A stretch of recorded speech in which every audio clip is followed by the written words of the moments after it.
Sandra all the time is here with the cold hard truth. She's the ears and the eyes for me and you. Every day, everyone want to hear from Sandra. And every time on the air, she's getting better. Tell your sister, tell your brother, tell your mama to call Sandra in the morning and in the evening. They always calling Sandra. And when they start fighting, they calling Sandra.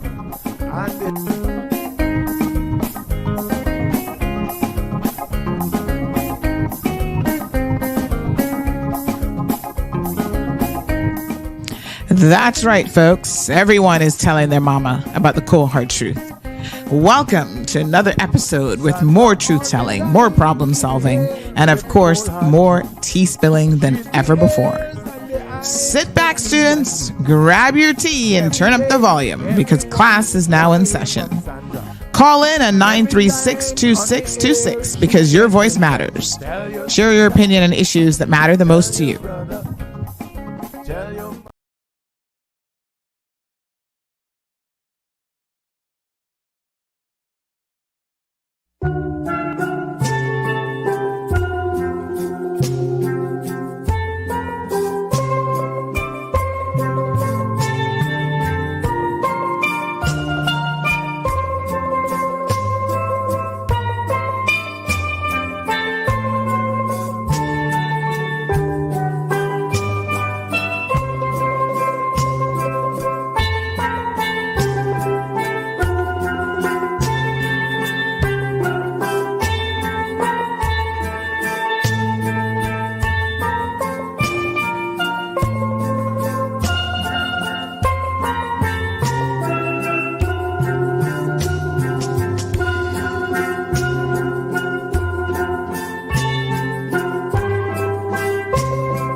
Good morning, good morning, good morning.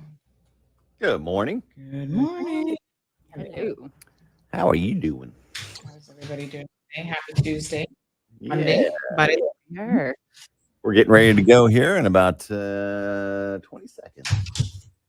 Stand by. all right. Okay. Good morning, everyone. Ooh, my goodness. Camera's completely off. Ooh. There we go. Good morning, everyone. What's going on? Big news. I have some important news for you. Interesting news. It's Blake and Aaron's Spilling the Tea with Sandy. Cayman's top news headlines of the day from CMR. Good morning, Sandy. How are you? Hey, good morning, Blake and Aaron. How are you guys doing? We're good. Hope you had a great weekend. Yeah. Yes, indeed. What do you got for us this morning? All right. So the battle is on. With? The National Conservation Act versus those who don't support it. Yeah, And- that's wild. Yes. So messages flying back and forth. Last week we had former Premier Panton on the show, and he was giving his position, which is that basically what they're doing is undermining an already, in his words, flimsy act, if you will, which he says doesn't really have a whole lot of teeth as it is. It gives minimal protections, and all it asks for is the environment to be considered. And to remove that would be detrimental to everything. So basically the government, some of the changes that we understand might be coming down the pipeline if they have their way, is that they don't have to go through any sort of a environmental impact assessment at all for their own projects, which would include the East-West Arterial. Huh. So he issued a statement yesterday about it. He says, gutting the National Conservation Act, what's the need, why the rush, and why without consultation? And already this morning, the other side has put out a nameless response. They've responded, but no name attached to it. So we will definitely be having discussions on this, continued discussions, because it's quite an important topic for sure. Speaking of the environment and land and development, unauthorized land clearing and excavation case has been referred to the DPP's office. So this happened back in January. Questions have been raised about an application for an after-the-fact clearing of farm land off of Queens Highway in East End. The works carried out suggest that the site is being used as a quarry. The application submitted to the Central Planning Authority after an enforcement notice was issued for unauthorized excavation has now been referred to the DPP's office as well for possible prosecution. Yeah, so we'll have to wait and see what comes out of that case. But again, pretty interesting in light of some of the other things that are going on. A man is appealing the decision of the WRC, the board, to give him permanent residency after his wife passed away. So his wife died last year of cancer, and his application to have PR post her death has been denied on the basis that the marriage was still not intact. Yeah, I read your story. You said that she'd already been filing for divorce. That's right. Yeah. And we're gonna take a deep dive into this this morning, in fact, because there's a lot more to this story, and it's a very, very interesting one indeed.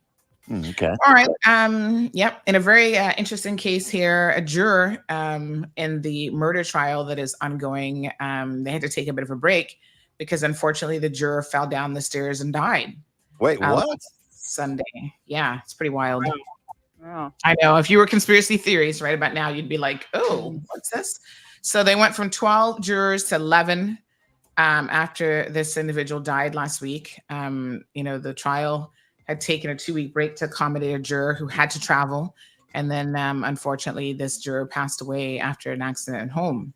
So they resumed this morning, and we might be coming back here shortly. With an alternate, right? Well, I think they can have up to 12. I'm trying to remember the rules now. So it depends on the type of case. They can have 11 or 12. So I think they're still safe because they always try to make sure they've got the cushion there that's available. So kind of sad. All right. Let me think of a good news story this morning because I've got one. Oh, yes. Please share. All right. So I'm pretty proud to say that on, I believe it was Friday, we found out that my mother-in-law has been not nominated. She's been awarded an MBE by the King. Ooh, Oh, she was part of the Weekend King celebration? She was. that's awesome. Well, she's actually in Scotland right now, so she wasn't here. But Okay. Susan Doak, who a lot of people know as Nurse Sue, Yep. Yeah. was awarded the MBE. and that's given in recognition of her community achievements, setting an example to others, and all the babies thousands of babies that she either delivered personally or helped deliver over her 45 years of service here Wow. in the Cayman Islands. Yeah, Congratulations. So Yes. she'll be awarded that by That's the fantastic. king next Congrats. year. That's Yeah. pretty Well cool. done. Is it like the sword thing? I think she gets it pinned on her by the king That's in cool. a ceremony, which we're hopeful that we can go to. So that'll be kind of neat. That's fun. Yeah. So Uh-oh. there you Looks go. like, he's frozen there. Okay. Well, we'll check you tomorrow then, and All right. we'll see you for the Wednesday headlines. But Sounds good. Yeah. Yeah, that internet sounds a little bit spotty there. We'll keep an eye on that one. I don't think it's an our end, so yeah, these things happen. You gotta have a backup plan when it comes to internet. Trust me. Good morning to everyone. Instagram folks, I've just started your live stream, so you guys should be coming on here in just a second. Everybody else, happy Tuesday. I know it feels like Monday. These holidays always get us all confused, but not to worry. It's Tuesday, and how do you know it's Tuesday? Because we are here with Medical Rundown Tuesdays with Health City. Very, very interesting topic today. This one's a good one. I feel like a lot of people silently suffer from this condition, and they don't even know what to do. So I hope you guys get some much needed information this morning that will help you look at some treatment options and, consider how you can be living a better quality of life. Phone lines are open as always. Please make sure that it's relevant to the discussion, 936-2626, especially when Health City is here. And then after that, we've got quite a few headliners. We're going to be doing a deep dive into the permanent residency case and some others as well. Big shout out to Lavana this morning. She's actually at Health City. So we're going to continue to keep her in our thoughts and prayers as she gets ready for a little surgery tomorrow. So she said, she's tired of living in pain, honey child. And that's one of the great things about getting great medical care is that you don't have to suffer silently. You don't have to suffer in pain. There is relief out there for you, and there are options available to treat what ails you. So let's go ahead and welcome Mr. Shamari Scott in the house. Good morning, Shamari. Good morning, Sandy. How are you doing? We are doing just fine over on this side. How are you? I am good. Had a great Father's Day weekend. Nice. They spoiled me. I even got this nice, paper from Isaiah that's still calling the baby, So Who he was is saying my that, dad? my dad is Shamari, even though Shamari. And he said, my dad is 30 years old. So he's been listening when I always talk about my annual 30th birthdays, because last time was my 16th annual 30th birthday. So he actually knows. So he said, my dad is 30 years old. And he's like, my dad works, he helps people. So he kind of understands, what I'm involved with. And then he talked about me making pancakes. I actually buy them, but, it's okay. He thinks I make the pancakes, so that's great. Yes. Oh, that's fantastic. That's so great to hear that you enjoyed it. I hope all the fathers out there, I really enjoyed the weekend as well. Celebrating you guys doing the fantastic job that you do. So so good to have you here. You're looking a little bit fuzzy, so give me 1 second. I'm going to refresh on my end. I've just switched over to my backup feed, but I want to make sure that we are clear as possible. So I'm just going to do a quick refresh. Let me just drop in my music so the radio doesn't drop us.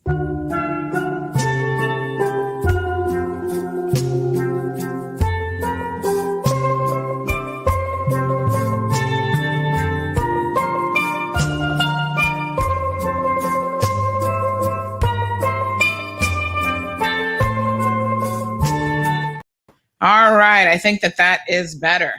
Yes. Is it better? Yes, you're looking much clearer. So today, Shamari, as we're having this discussion, I actually have one of these right now. And, we have headaches for all sorts of different reasons. And I'm so glad that the doctor's here because I'm going to talk to her a little bit about what I've been diagnosed with. Headaches. Yeah, because mine will last for weeks at a time. Like, it's kind of crazy. Definitely. And Sandy, before we jump into it, just because we have all of our sports fans, it's a sad day because The Boston Celtics now have 18 championships, so that's more than the Los Angeles Lakers. So, we're in mourning, and congratulations to those that are truly Boston fans. But for all the wagonists, we don't actually congratulate them. So just wanted to make sure that my NBA fans know that I've given Boston their due, and now we can continue. But as you mentioned, Sandy, June actually is Migraine and Headache Awareness Month, and Health City is blessed in that we actually have consultants, some of the top consultants across our specialties. And when it comes to neurology, and specifically to when it comes to headaches, we have the pleasure of having Dr. Rose Giamarco, who is from Canada, one of the leading consultants when it comes and experts when it comes to headaches in Canada. And we met her because she was actually on our advisory council from Canada in regard to just getting patients. So, it's foreign to a Canadian national, but when you have Canadian physicians who would have come, who would have seen the facility, who could speak to the actual specialties, we had an advisory board of about 5 or 6 of the top leading Canadian consultants in medicine that would be able to give comfort as well as to explain the services and the such that we have, and if actually needed within their actual specialty area, if they needed follow-ups when they went back to Canada, they would be able to go and see those specialists as well. So that was our introduction to Dr. Rose, and then more than pleased when we were able to get her to come in on a periodic basis to actually have clinics in regards to headaches, migraines, and the such. So it's our pleasure to have somebody as distinguished as Dr. Rose that's consulting with us and here with us in the program. Yes, absolutely. So let's go ahead and bring in Dr. Rose right now. So good morning. How are you? Good morning. I'm fine. Thank you so much for that kind introduction. My goodness. Very grateful. Yes. Well, we're going to do a deep dive into all things headache this morning. Like I said, I actually have one this morning. So I'm going to ask the good doctor about my situation a little bit as well. And of course, anybody who has a headache this morning, by all means, please do call into the program and ask your questions, whether you suffer from things like migraine or something else, ask your questions. And that's what, the show is all about. So let's talk a little bit. Again, Shamari mentioned that June is Migraine and Headache Awareness Month. Can we just start to ask, what is the difference really between like just a regular headache and a migraine? How do you know that you're suffering from migraines? So there are classification systems put through by something called the International Headache Criteria, and this was started back in the 80s and has been revised about 3 or 4 times. And there's over 150 types of headaches that we can classify, just to give you some background. And even within migraine itself, there's probably more than 20 subtypes of migraine. And I'm just going to give you a background in terms of what we think about when we see patients with headache so that you understand how the diagnosis comes together. We break it down into primary headache and secondary headache. Primary headache really only has about 5 types of headache, and the most common is tension headache. 40% of individuals across the world will experience tension type headache. And 96% of people will experience some type of headache, not necessarily migraine or tension, but some type of headache in their lifetime. Migraines really are only about 10 to 12%, depending on the geography and where you are.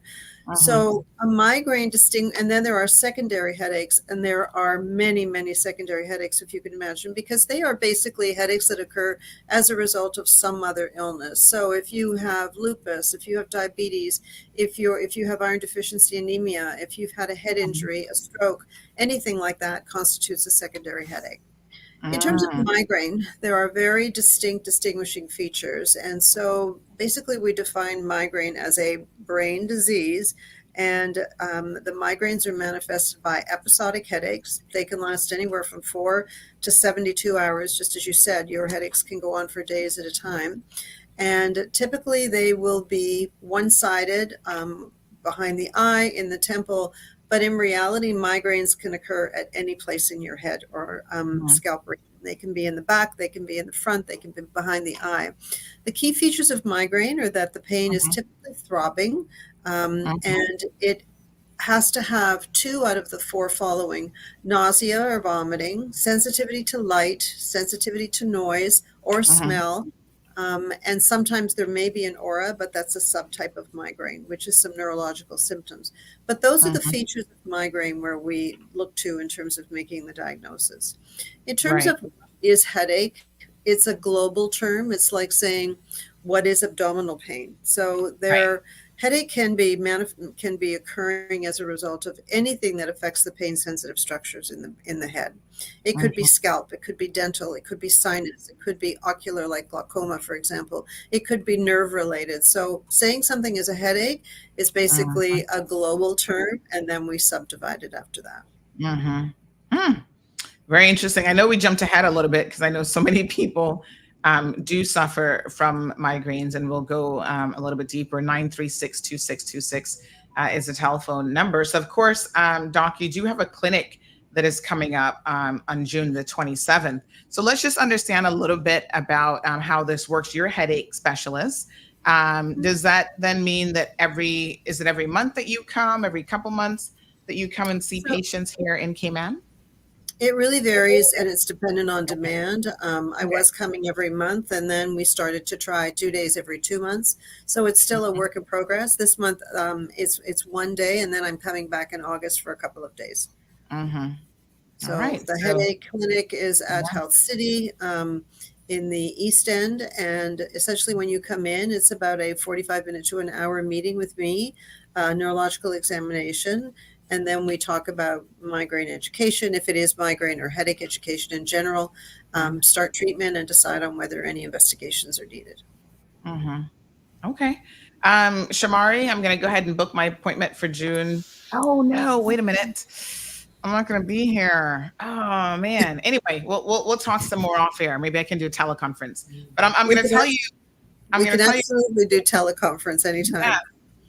Can we do something now? Can I tell you a little bit about what my situation is?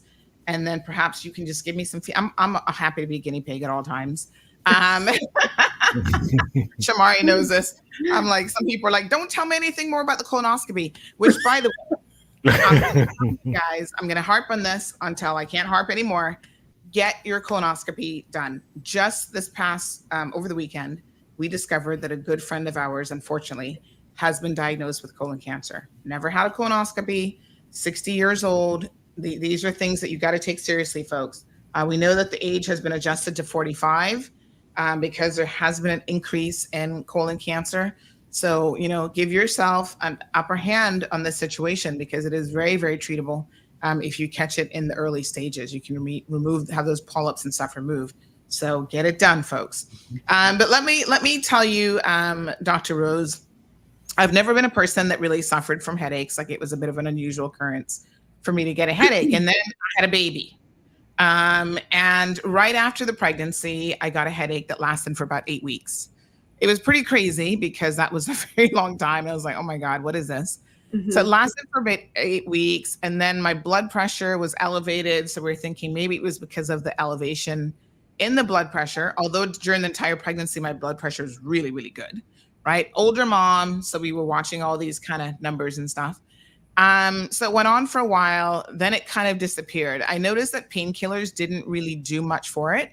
It's like in the back of my head is kind of where it is. And it might radiate a little bit, but it's more focused on the back of the head. And it's not throbbing or anything. It's just constantly there.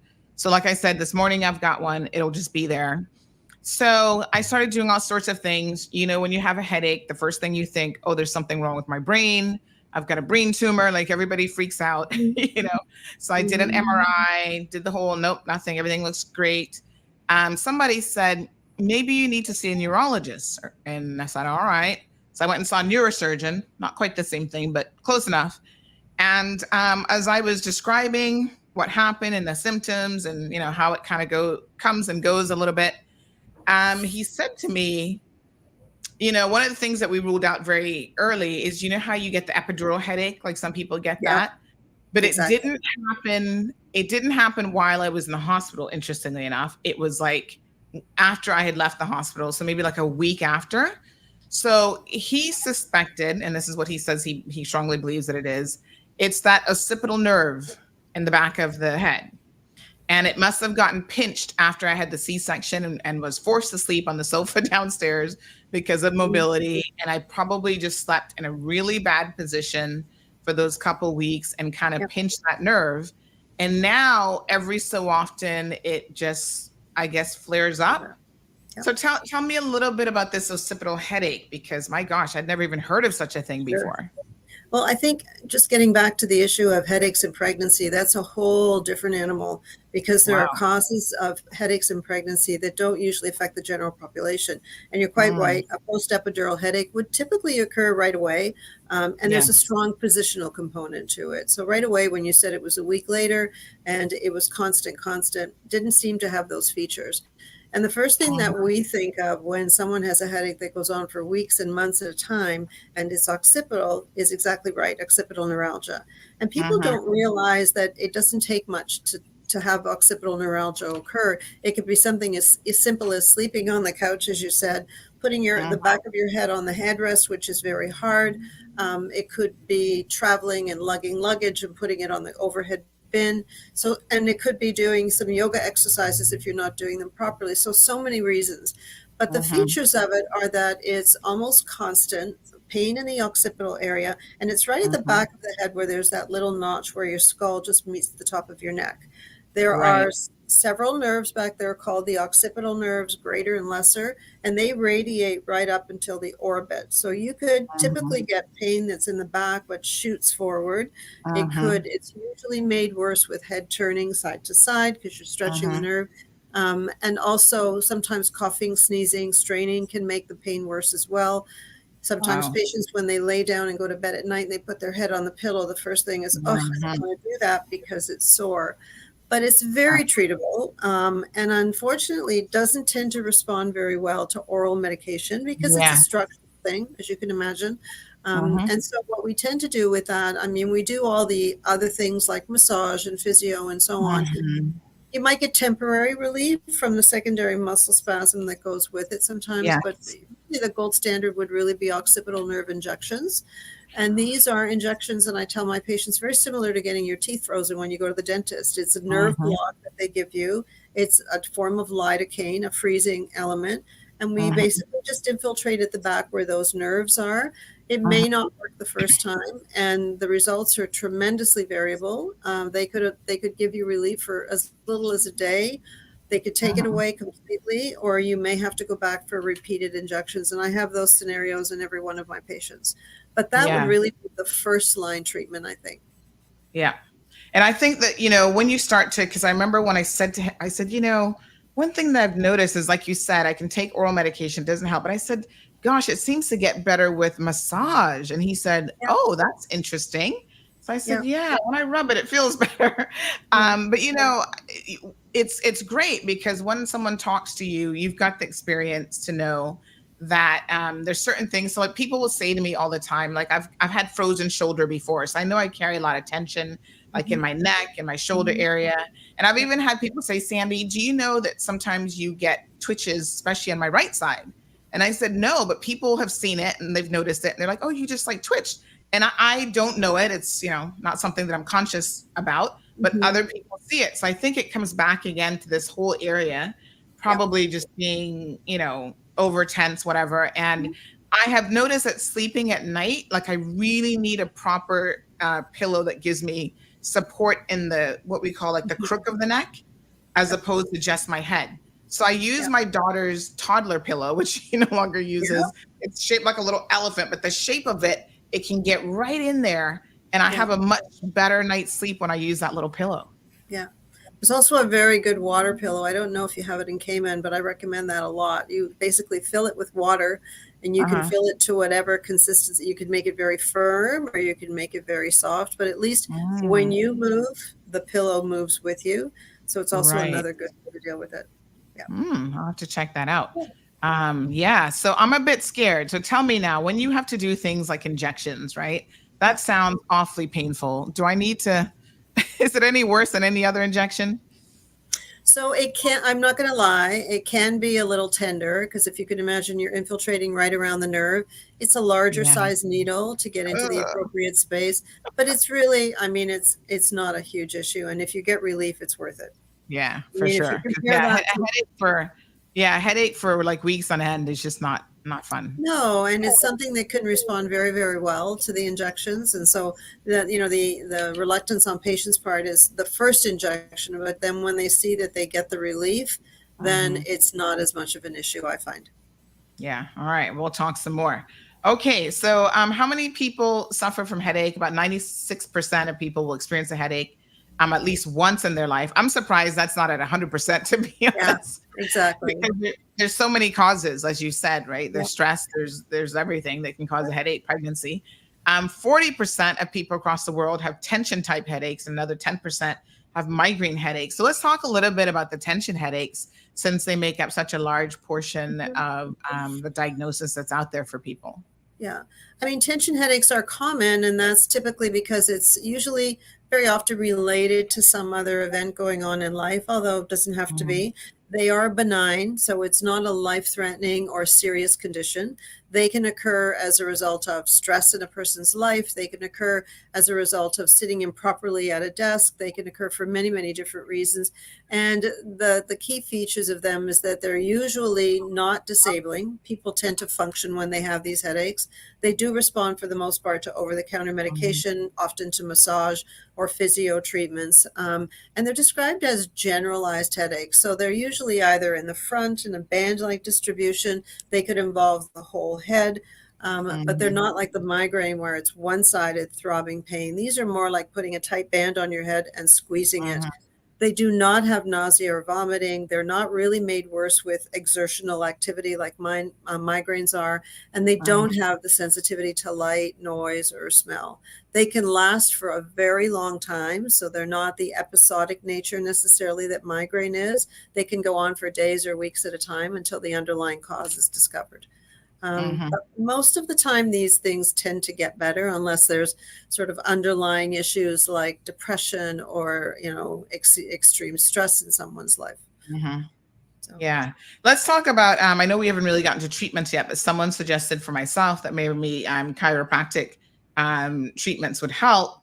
I guess like massage, maybe. I'm always a bit nervous about the manipulation of my head and those muscles because I've seen some horror stories where people have been paralyzed because of manipulation of the neck and the spine and the, you know. So tell me, is that something that is a recommended treatment for occipital nerve in particular, or just headaches in general?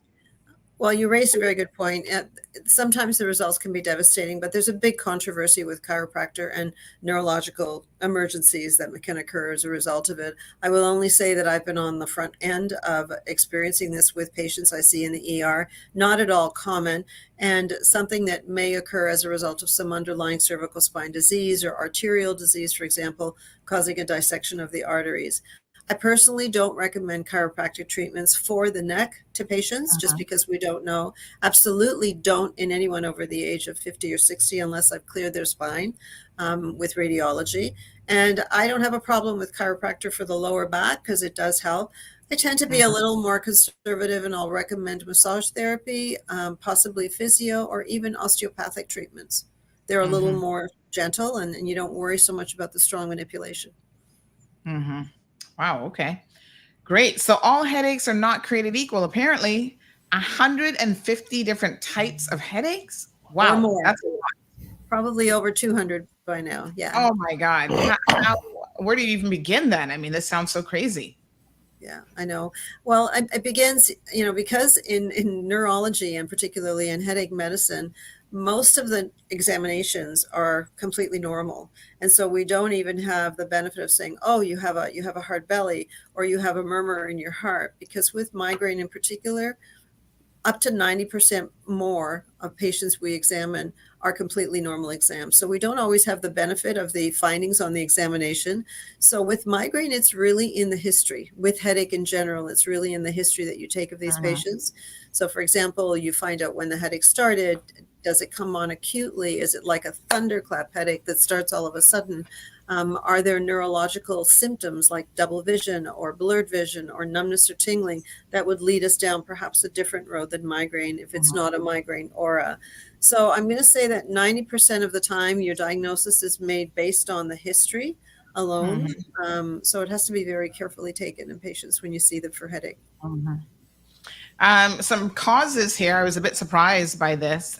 Primary headaches can be triggered by everything from lifestyle factors such as hunger, poor posture, a lack of sleep, nicotine, and alcohol consumption. How does nicotine and alcohol consumption add to this? That sounds kind of crazy. So I'm going to focus on migraine because these are all educational things that we talk to patients about in terms of lifestyle, but you can take that from migraine into patients who have tension headaches as well. We definitely spend a lot of time on lifestyle when we talk to patients, and I always say there are three arms to the treatment. I might as well cover this briefly here, but we talk about lifestyle, and nutraceuticals, for example. We talk about what to take when they get the headache, so what we call acute or abortive treatment, and then we decide whether they need a daily preventative medication. So getting to lifestyle and looking at the causes that you've mentioned, that will occur in someone who has a predisposition to migraine. So, for example, if you didn't sleep one night and you don't have migraine, you may not get a headache. Whereas the migraine brain is very sensitive to any change in routine. So that if, for example, patients who have migraine will say, I always get my migraine on Saturday morning or Friday night. Why is that? I'm relaxed. Well, it's the stress release. That's one factor. The other factor is, you're sleeping in, so you've changed your routine. You may have extra coffee, which could trigger a headache. You may have bacon, which could be a migraine trigger as well. And you may have orange juice, citrus fruits a trigger. So all these factors are the things that we evaluate in someone who says, I have a Saturday morning headache. Why is that? It's the same thing as having headache the first few days of your vacation. So as I said, getting back to the migraine brain, it's very sensitive to any kind of change, disruption, or break in routine. People who have extra coffee on the weekend may get a headache because of that. And coffee is a little bit of a confusing factor because too much coffee can trigger headaches. But yet we tell patients when they start to get a migraine, have a cup of caffeine, whether it's coffee or tea or a little bit of a Coke, because the caffeine sometimes helps with the absorption of the drugs and actually resets the whole headache. And it may take the headache away. Okay. Wow. So you got to really listen to your body and pay attention. Yeah. And you're talking about triggers. So when patients come into you, they need to have information to give you, right? You can't just diagnose this without them telling you kind of what's going on. Very useful. And what I do here in Hamilton is we will often send out a list of things for them to look at before their appointment. And when I speak to family doctors in town and who are making the referrals, I often say, would really be helpful to have them keep a diary before they come in. And you don't need exhaustive information. There are apps on phones. There's one that's in Canada called the Migraine Tracker. It's free. There's another one called Migraine Buddy, but you can also go to headache websites where they have migraine diaries that you can download. And really the most important thing is to comment on the frequency of your headaches, grading them on a scale of 0 to 3, 3 being the most severe. Associations with your menstrual cycle. So we ask them to track the menstrual cycle.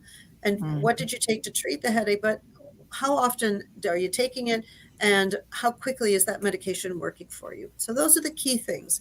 In addition to that, I ask patients to look at when they get a headache, for example, think back 12 hours to everything you ate or drank. What was the weather like? Particularly here in Ontario, it's been terrible. Today we have 40 degrees. It's probably warmer than Cayman. Very high humidity, changes in barometric pressure. So note those on the diary. Note what you had to eat and compare it to the food trigger list that I'm giving you. And then start to eliminate one by one the things that seem to be a recurring pattern. Right. And because you mentioned tracking a woman's cycle, someone's asking the next logical questions. Do headaches affect men and women differently? And are there different triggers as well for the two sexes, like hormonal, I would think? Yeah, so first of all, they definitely affect men and women different. In the childhood years before women hit puberty, little boys are affected more often than little girls. But then once puberty hits, the women are affected 2 to 3 times more than men are. Wow. And you're quite right about a hormonal pattern because migraines can start with puberty. They can get worse during menstrual cycles and ovulation. pregnancy will affect migraines in a positive or negative way. And overall, just briefly, the numbers, a woman who has migraines, 70% of women actually get better during pregnancy, and then the headaches come back after she stops breastfeeding. But there's that 30% that get much, much worse, and then in the last trimester may get pregnant. And then if you're like me, both my pregnancies, every single day, 9 out of 10 in intensity, vomiting in the sink while I'm seeing patients. So not a fun thing. So, the pregnancy can affect it in one of 3 ways. The most common and reassuring, though, is that they do get better in most women, but we can treat them. There are some medications, not many, that we can give patients when they're pregnant, when they're breastfeeding, and they've been approved by places like Toxnet, previously known as Mother Risk. Very good. Someone's asking how much of a change in barometric pressure cause issues? So this is very controversial. We have no evidence, by the way. There's no science behind this. It's really anecdotal experience. So I can't give you numbers. I can't tell you what percentage of people.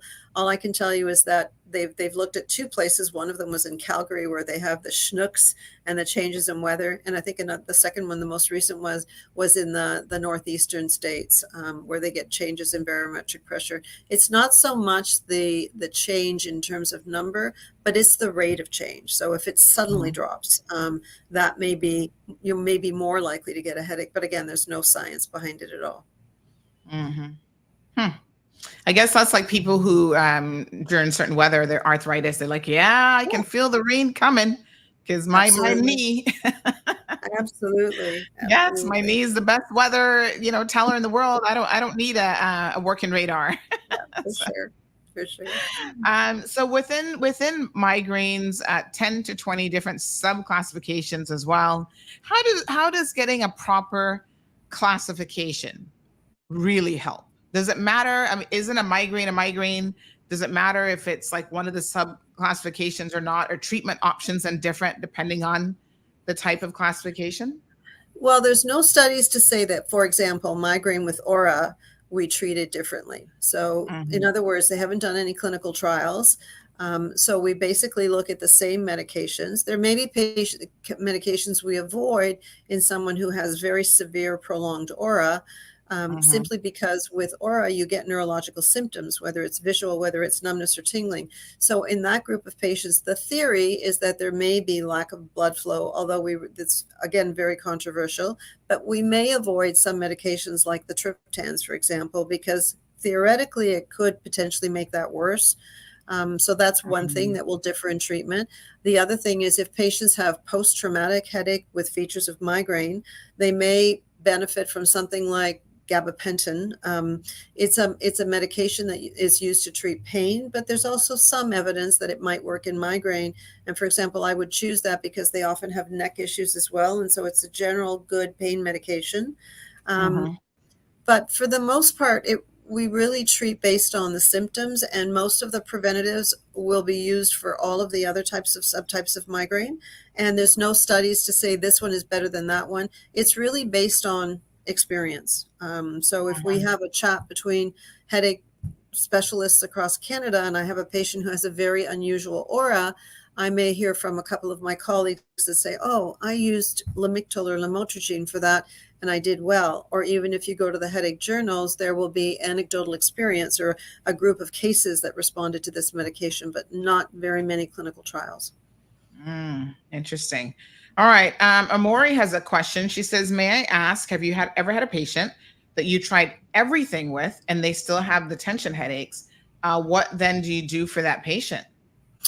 So it raises a good point that very often it's not just migraine. And when migraines become chronic, meaning 15 headache days a month, very often those are much, much more challenging to treat. And you'll find that migraines may occur 8, 9, 10 days out of the month, but the rest of the headaches may be a tension type headache. They may be cervicogenic, meaning neck related. And so, we may approach it in a couple of ways. Very often it's multidisciplinary. So I will treat with medication, lifestyle, vitamins, etc. But I may also bring in massage therapy or osteopathic treatments or something else or vestibular therapy if they have vertigo, for example. So very often those complicated cases, they don't just get a prescription, they may get a referral. One of the common things is when someone has chronic migraine and they have true migraine, but it has become chronic over the years, these patients will very often have occipital neuralgia like you do. And so then I would bring in the nerve blocks in addition to treatment for the migraines. Very good questions here, folks. Don't forget, you can call in as well, 936-2626. So Amari, perhaps make that appointment on the 27th and see what else. There might be something that you haven't tried. You might have thought you tried everything, and Dr. Rose might make a recommendation. So just on that theme, there are so many new therapies out there that when we think you've tried everything, sometimes we do combinations of treatment. Sometimes we may try something like Botox plus a medication. And then there's a whole new group of medications that have come out in the last 3 or 4 years, some of which you have in Cayman as well. They're the injectables, for example, where patients give themselves an injection once a month as a preventative treatment that work extremely well in migraine. Very good. Okay, Live Happy says, often I wake up with migraines in hotel rooms. Some seem to give me a headache because the rooms are airtight and can lack sufficient oxygen while I sleep. Could that be the cause? Absolutely, but also take into account your pillow's different. The mattress is different. Whether or not you've just come off a flight could affect it as well. And the food may be completely different than what you're used to. So you have to look at every part of your day and think, okay, what's changed? Which brings me to another point where there's very often not one single trigger. Like, for example, I'll have a patient say, I have red wine, and most of the time I have it, I'm fine. But there's sometimes that it really triggers a bad headache. Well, a couple of questions I ask are, what kind of wine was it? Because it does make a difference.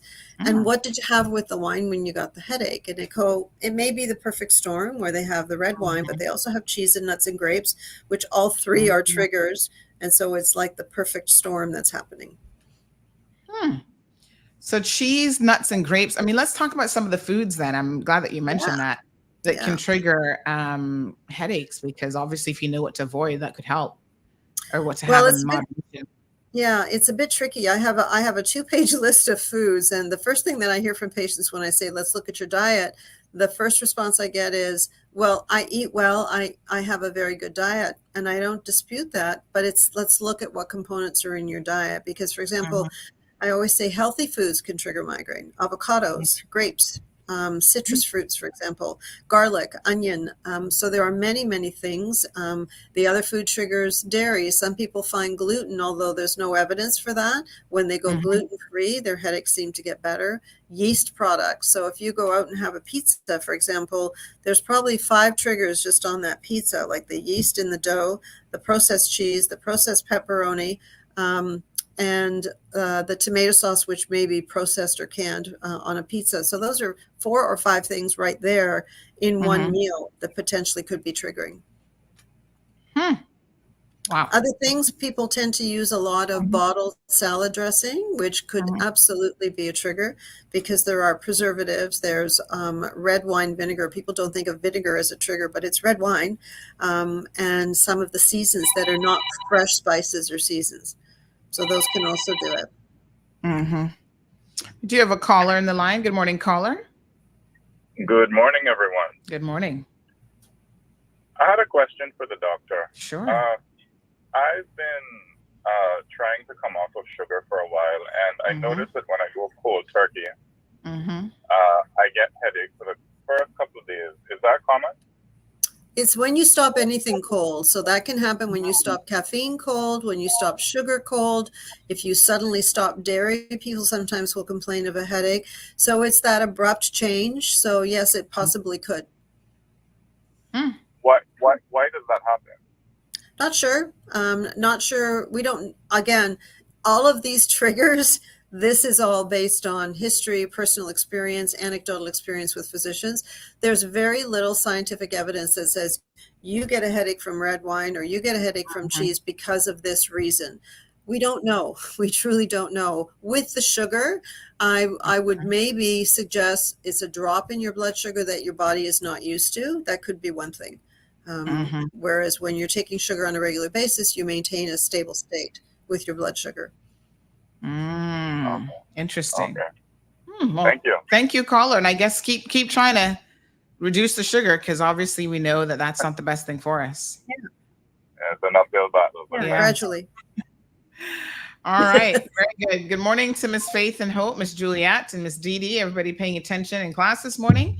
Let's talk about some of these home remedies. Some of us know this. I mean, Caymanians swear that Vicks solves everything. Broken arm, Vicks. Cardiac event, Vicks. We're telling you, no, go to Health City.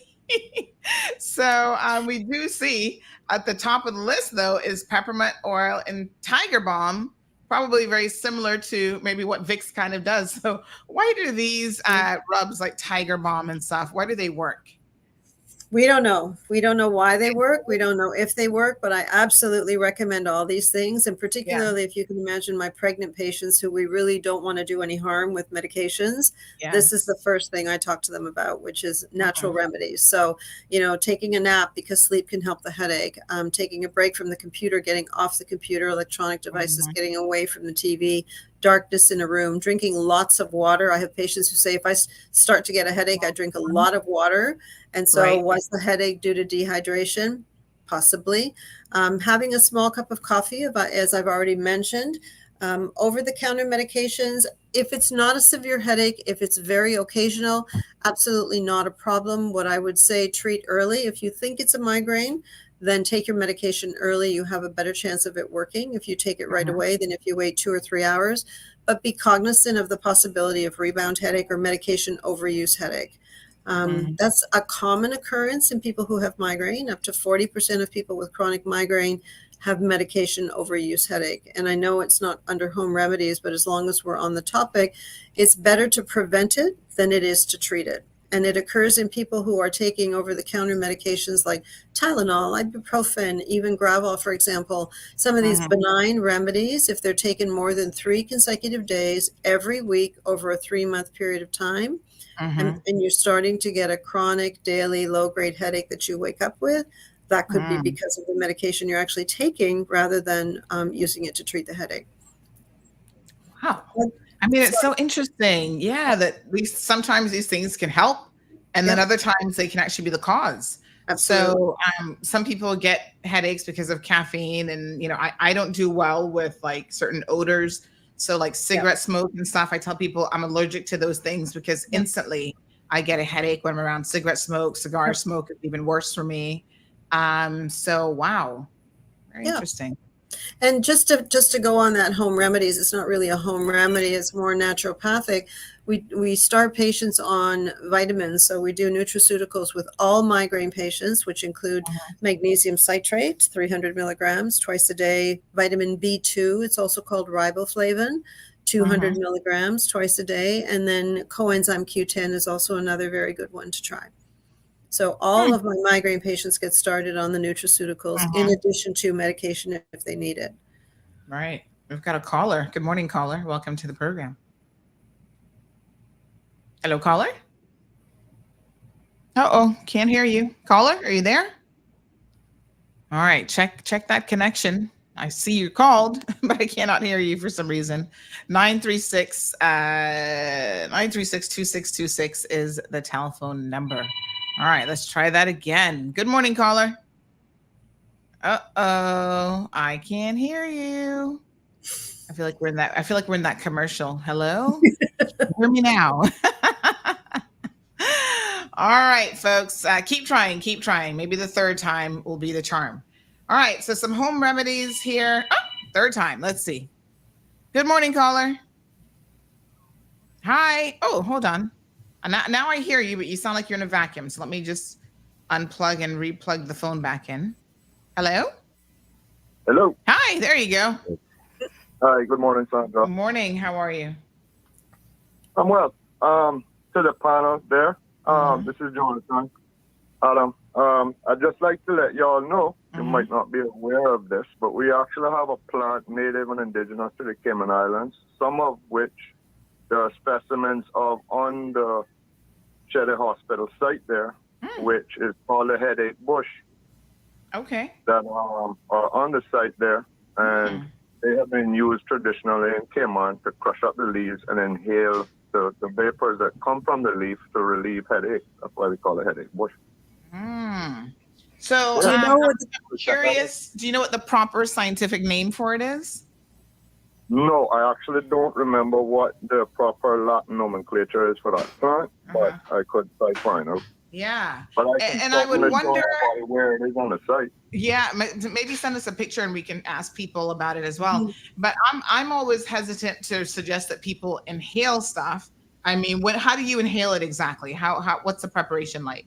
Because inhaling any kind of smoke really isn't good for you. But You simply take the leaves. It has the quality, the tree itself, of both leaves grow together in a mirror image. So the little caterpillars that attack it, it'll be like a mirror image either side. Anyway, all you do is you take the leaves and you crush them up in your palm, and you just inhale the vapors that result of the okay, so you're not burning the plant in any way. No, you're not burning it at all. You're not making a tincture. You're not doing anything of that sort. You're just simply crushing the leaves and inhaling the smell that's coming from the crushed leaves. Can you describe the smell? Is it a peppermint or a lavender? No, it has a long leaf that's almost reminiscent of the duffy bush leaf. What does it smell like? Can you say that it smells like anything else that you smelled before, or? I would say almost a Vicks style of scent to it, but slightly different, almost spicy. Okay. But it is something of interest considering the fact that y'all are talking from Shedder Hospital. Yeah. And what's it called again? The headache, they call it the headache plant? Headache bush. Headache bush. Headache bush. It's right there. Let me see now. All right. When you're driving in on the left, right before Blue Rock, I think there's one stand of it. And it's a very verdant, dark green plant. But I'm more than happy to show anybody if they want to see it. Yeah. Very interesting. Yeah. But it's part of Cayman's bush medicine. Yeah, thank you. I know a lot of times we make teas and stuff, so it's interesting that this one is administered a little bit differently. Yeah, it's just by inhaling it. You crush the leaves in your hand and you inhale it, and it's been used in Cayman from time memorial. Thank you so much. I appreciate it. Thank you. Yep. All right, Jonathan. You too. Okay, so Jasana says, good morning. Any home remedies to help with IIH headaches? What's IIH headaches? Oh, that's idiopathic intracranial hypertension. Unfortunately, no. The idiopathic intracranial hypertension, for those of you that aren't aware, is a condition that occurs primarily in females more than males, and it has a list of at least 20 or 30 different possible causes. Very often it can occur in a woman who's gained some weight quickly over a short period of time. We're still not completely sure on the physiology behind it, but basically it's spinal fluid circulating in the brain that is increased in the amount. So it's either because there's more being produced or less being absorbed, but it presents with headache, it presents with visual changes and ringing in the ears or tinnitus. Unfortunately, well, I'll also say that many of these women, or I'm going to say women because in my 35 years of practice, I've had maybe one male patient who has this condition. But many of the women who experience this also have a comorbidity with migraine. So it's important to tease out which ones of their headaches are migraine because you can treat the migraines. In terms of home remedies, as in any headache, rest, minimizing any kind of electronics, computer, excessive screen time. Cold compresses, for example, may be helpful. Some of these natural treatments like tiger balm, peppermint oil, and sometimes massage therapy may help, but these are all sort of additional measures. The bottom line is this needs to be diagnosed properly and treated with medication to bring the pressure down. If it's not treated, there could be visual loss because of pressure on the optic nerve. Wow, that one sounds quite serious. So one of the things, Doc, that I love about this show is we always talk about that everybody's in class here because we're learning from each other. We share, and Jonathan was sharing the super helpful information about the headache bush. And right away, some of my students in class were paying attention, and they sent me the following. So we already know. Yeah, look at that. So big shout out to students, Jamila and Sandra, both paying attention. And decided to help out the teacher today by them taking the role. The teacher can always learn. So horseradish or wasabi. That's very interesting. Yeah. So, interesting. So it says a relative of the spooky devil's head. My goodness, that sounds scary. Caprius ferruginea, maybe, and bloody head raw bones. Oh my goodness. Headache bush gets its name from its primary medicinal use in Cayman culture. The leaves, which are glossy emerald on top and silvery beneath, smell a bit like horseradish or wasabi when crushed. Wow. Neither of which sound pleasant, but anyway. Especially the wasabi. I know. Ooh, that'll clear your sinuses for you. I'm going to have to smuggle some back to Canada. I wonder if it's indigenous to here. Probably not, but it says headache bush, which is, I guess, black willow in Jamaica and the Bahamas, and Jamaica caper in the U.S. This is the proper name, Caprius cynophalaphora. Maybe that's close enough. And it's part of the caper family. Apparently, it's found in Florida, the West Indies, and continental tropical America, in rocky thickets and woodlands. Headache bush is an attractive native shrub or small tree with a rounded, compact crown, suitable for use in landscaping. But this one shows a little bit of what it looks like, so you can kind of get an idea. Let me see if I can find anything else on it. But yeah, wow, this is pretty interesting. Wow. So let me. I've got a better picture here. Just give me 1 second, and I'm going to show you guys exactly. It's a great picture. What it looks like. So interesting. Thanks, Jonathan. This has led us down an interesting path. But look, that's what it looks like. There you go. Oh, Never really paid much attention to it. So I will now. Yeah. Have you seen it, Shamari? He said it's around the city. Yeah, I think I haven't seen it around Hell City, but I think I've seen it before. I'll definitely have a look right after this when I'm driving up. Right before Blue Rock. Yeah. All right. Yeah, I'll pop out and have a look. Yeah, very interesting. Okay, so there you go. It says presumably the spicy aroma was thought to have a similar effect to the ammonia inhalants used since the time to restore consciousness and prevent fainting. When they're new, the leaves are folded tightly in half, and nibbling insects end up creating symmetrical designs similar to the Rorschach ink blots when the leaves later unfold. So produces capers that you can find alongside salmon and cream cheese on a bagel. Also belongs to the same family of genome. So the species name, however, is a bit strange. As it turns out, it's Cynophalaphora, which means carrying a dog's penis. Like, oh my gosh, this has gone from bad to worse. Oh my gosh. So there you go. Sources, Cambridge University Press. I must have had quite a chuckle having to put that line in there. Okay. Well, thank you again, Jonathan, for that. But if it helps, if it works, then why not, right, Doc? For sure, as long as it doesn't cause any harm. Yeah. All right. So there's sometimes, though, this extensive list, like the Amora said, you've tried everything, nothing seems to work. Then you gotta call the good doc, and you gotta say, Dr. Rose, I need you. What do I do? So the question is, when do you call the doc, or when do you go to the hospital, really? And I think the answer is if there's a change in pattern of your headaches. In other words, you're suddenly developing an aura. If your headaches are escalating in frequency or in severity, if the over-the-counter medication isn't working, keeping in mind that you should not get into overuse of that medication because that's a problem.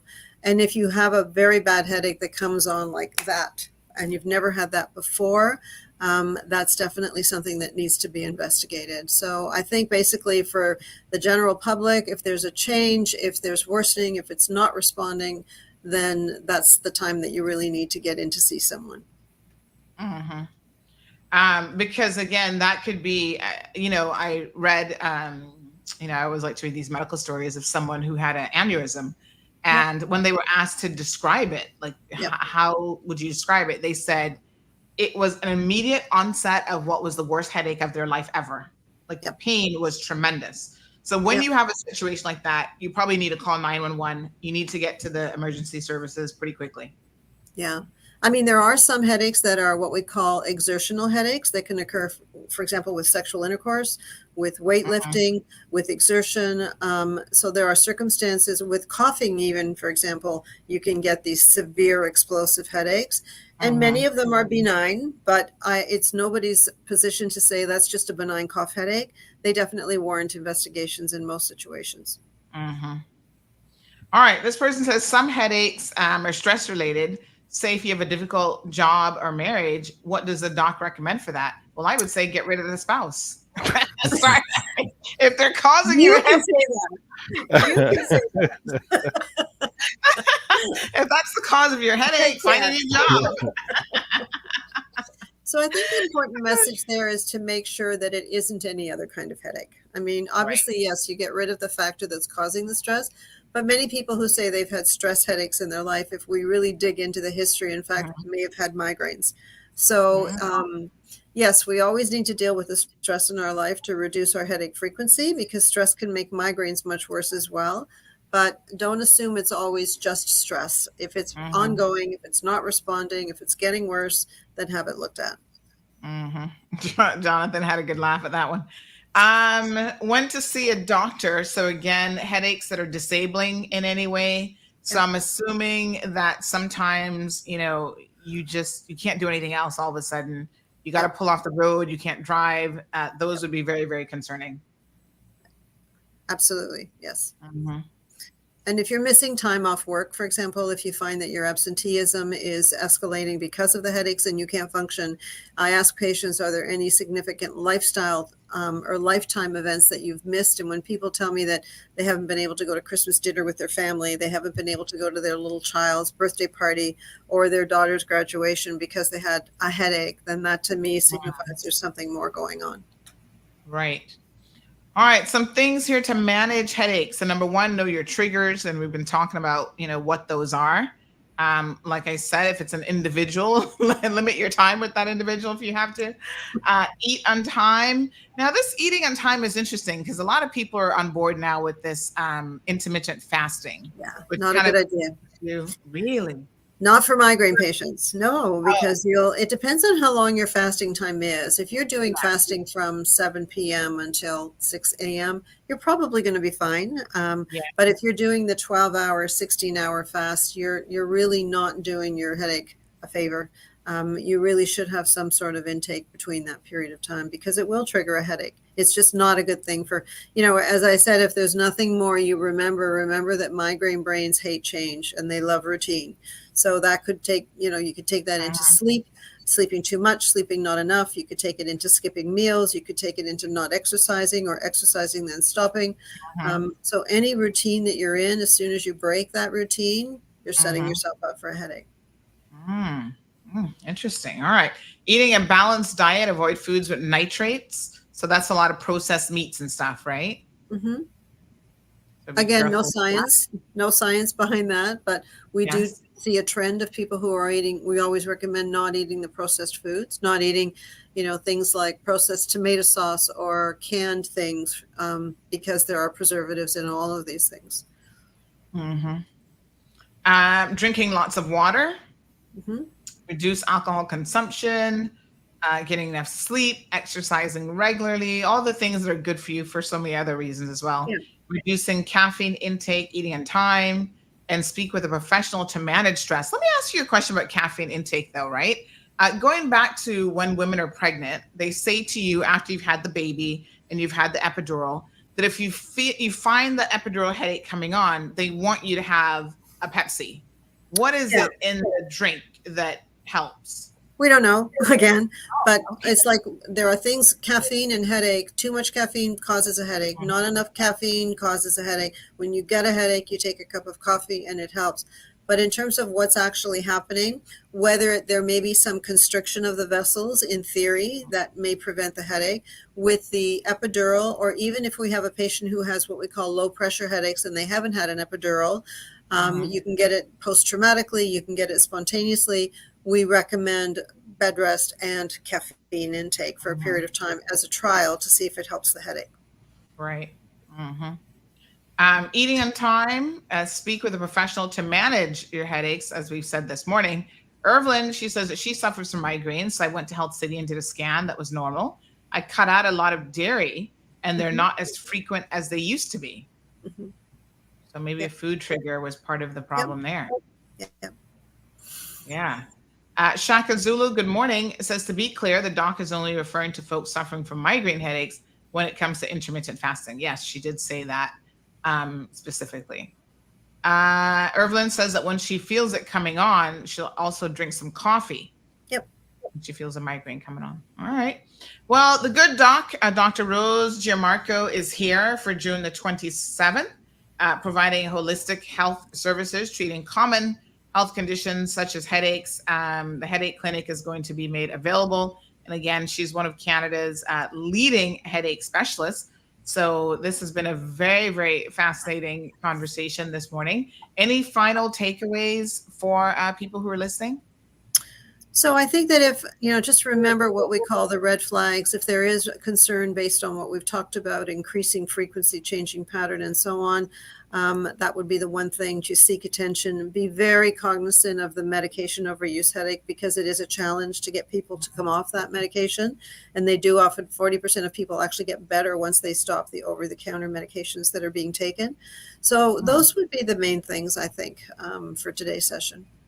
Yeah. Wow. So over-dependent on the meds is not a good idea. It almost sounds like you get a bit of an addiction. It's not really an addiction, because you can stop them abruptly and you're fine. In most cases, you might get a bit of a headache. And I always tell patients you get a little worse before you get better. So it's not an addiction. And I'm very careful to tell patients that you are not addicted to this. You can stop it. So. Right. Okay, good. All right. So Evelyn says, I went to see Dr. Rose and she advised me what to try and it worked. Thank you, doctor.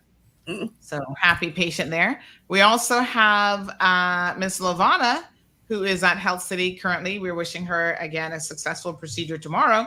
She says, I've been here now for a week tomorrow. And like I said, and like I always say, Health City is the best. The service is awesome. The food is great. And I have a huge room for myself. Look at that. Wonderful. And she enjoys her own company. I was asking her the other day and I said, well, is there anything that you need? And she said, no, I'm enjoying myself because I love my own company. So perfect. Right. What a nice thing to say. I know, right? Absolutely wonderful. Well, Dr. Rose, thank you so much. This has been a very, very interesting conversation. Again, folks, the month of June, Migraine and Headache Awareness Month. So, find out obviously as much as you can about this. If you suffer from headaches, you don't have to suffer in silence.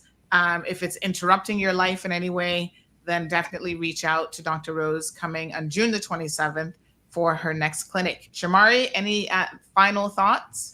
No, just a huge thank you to Dr. Rose for being a part of the Health City team. And she rounds out that neurosciences team that we have. And we're always looking to fill gaps. And as you know, we're going to have that new facility open. And this was one of those gaps that we were able to fill before the new facility. And we just always thank Dr. Rose for her expertise, whether it has to do with Canadian patients that are coming down or she's not making herself available to our community that we have here. And if you want to book an appointment, you can call 640-4040 or info@healthcity.ky in order to book an appointment with her. And Sandy, I always have the unique mug. Oh, yeah. So what I got whale? It's a whale. It's from Newfoundland. So my wife brought it back from Newfoundland. I've not been, but she brought it back from Newfoundland. And nice. She's like, I heard about all your mugs, but you've not used the mug I brought from XYZ months ago. So I know. Yeah, I had to bring on the Newfoundland whale mug. Yeah, I think he collects coffee mugs. Just as bad as I am with water bottles. My husband said, don't you buy another water bottle? I love a good water bottle. All right. Thank you so much. Again, very, very informative, informational segment here. Let me just clarify something, Shamari. I saw that on my sheet, it said the clinic is June the 28th, but then otherwise it said the 27th. So do we know? It's the 27th, yes. Okay. 27th. And then there's one on August the 22nd as well. Is the next one. All right. So I think I might come see you in August. I'm going to kind of monitor the occipital nerve because I won't be here for the 27th. But lately, the last like 3-4 weeks, it's really been kind of nagging me again. Yeah. So I think I might come and see you. And I'm going to check out that suggestion with a water pillow as well. Because that sounds like that would be kind of nice, especially in the heat, sleeping in Cayman heat, you know. Anything to cool you down feels great to me. Thank you so much, Doc. Really appreciate it. Thanks, everyone. Good to see you all. Take care. All righty. Shamari, thank you very much. Have a beautiful day. It was a pleasure. Happy Next week. Tuesday. Yes, indeed. Okay, so we got Shaka Zulu says, Auntie Sandy, make sure that you're only using glass water bottles and not any type of plastic water bottles. Oh my gosh. We need to have a discussion. We're not having it today about the whole thing with microplastics entering our bodies. Like our bodies are testing for all this microplastic, and we're going to talk about how it's seeping in, like how are we getting it? So thank you, Miss Lucille. She says, I love your top. You stay blessed. Thank you. But yeah, no, I tend to do like this one. So these are metal and, good insulation. Man, some of these water bottles that I have are amazing. Like I can have ice in it all day and into the next day, and it is still cold. It's like, wow, they really do a great job of insulating. I don't drink coffee. So I don't need the heat, but I can tell you in terms of keeping things cold, they're the way to go. So I'm definitely going to go on Amazon later on and have a look for this water pillow. That sounds interesting.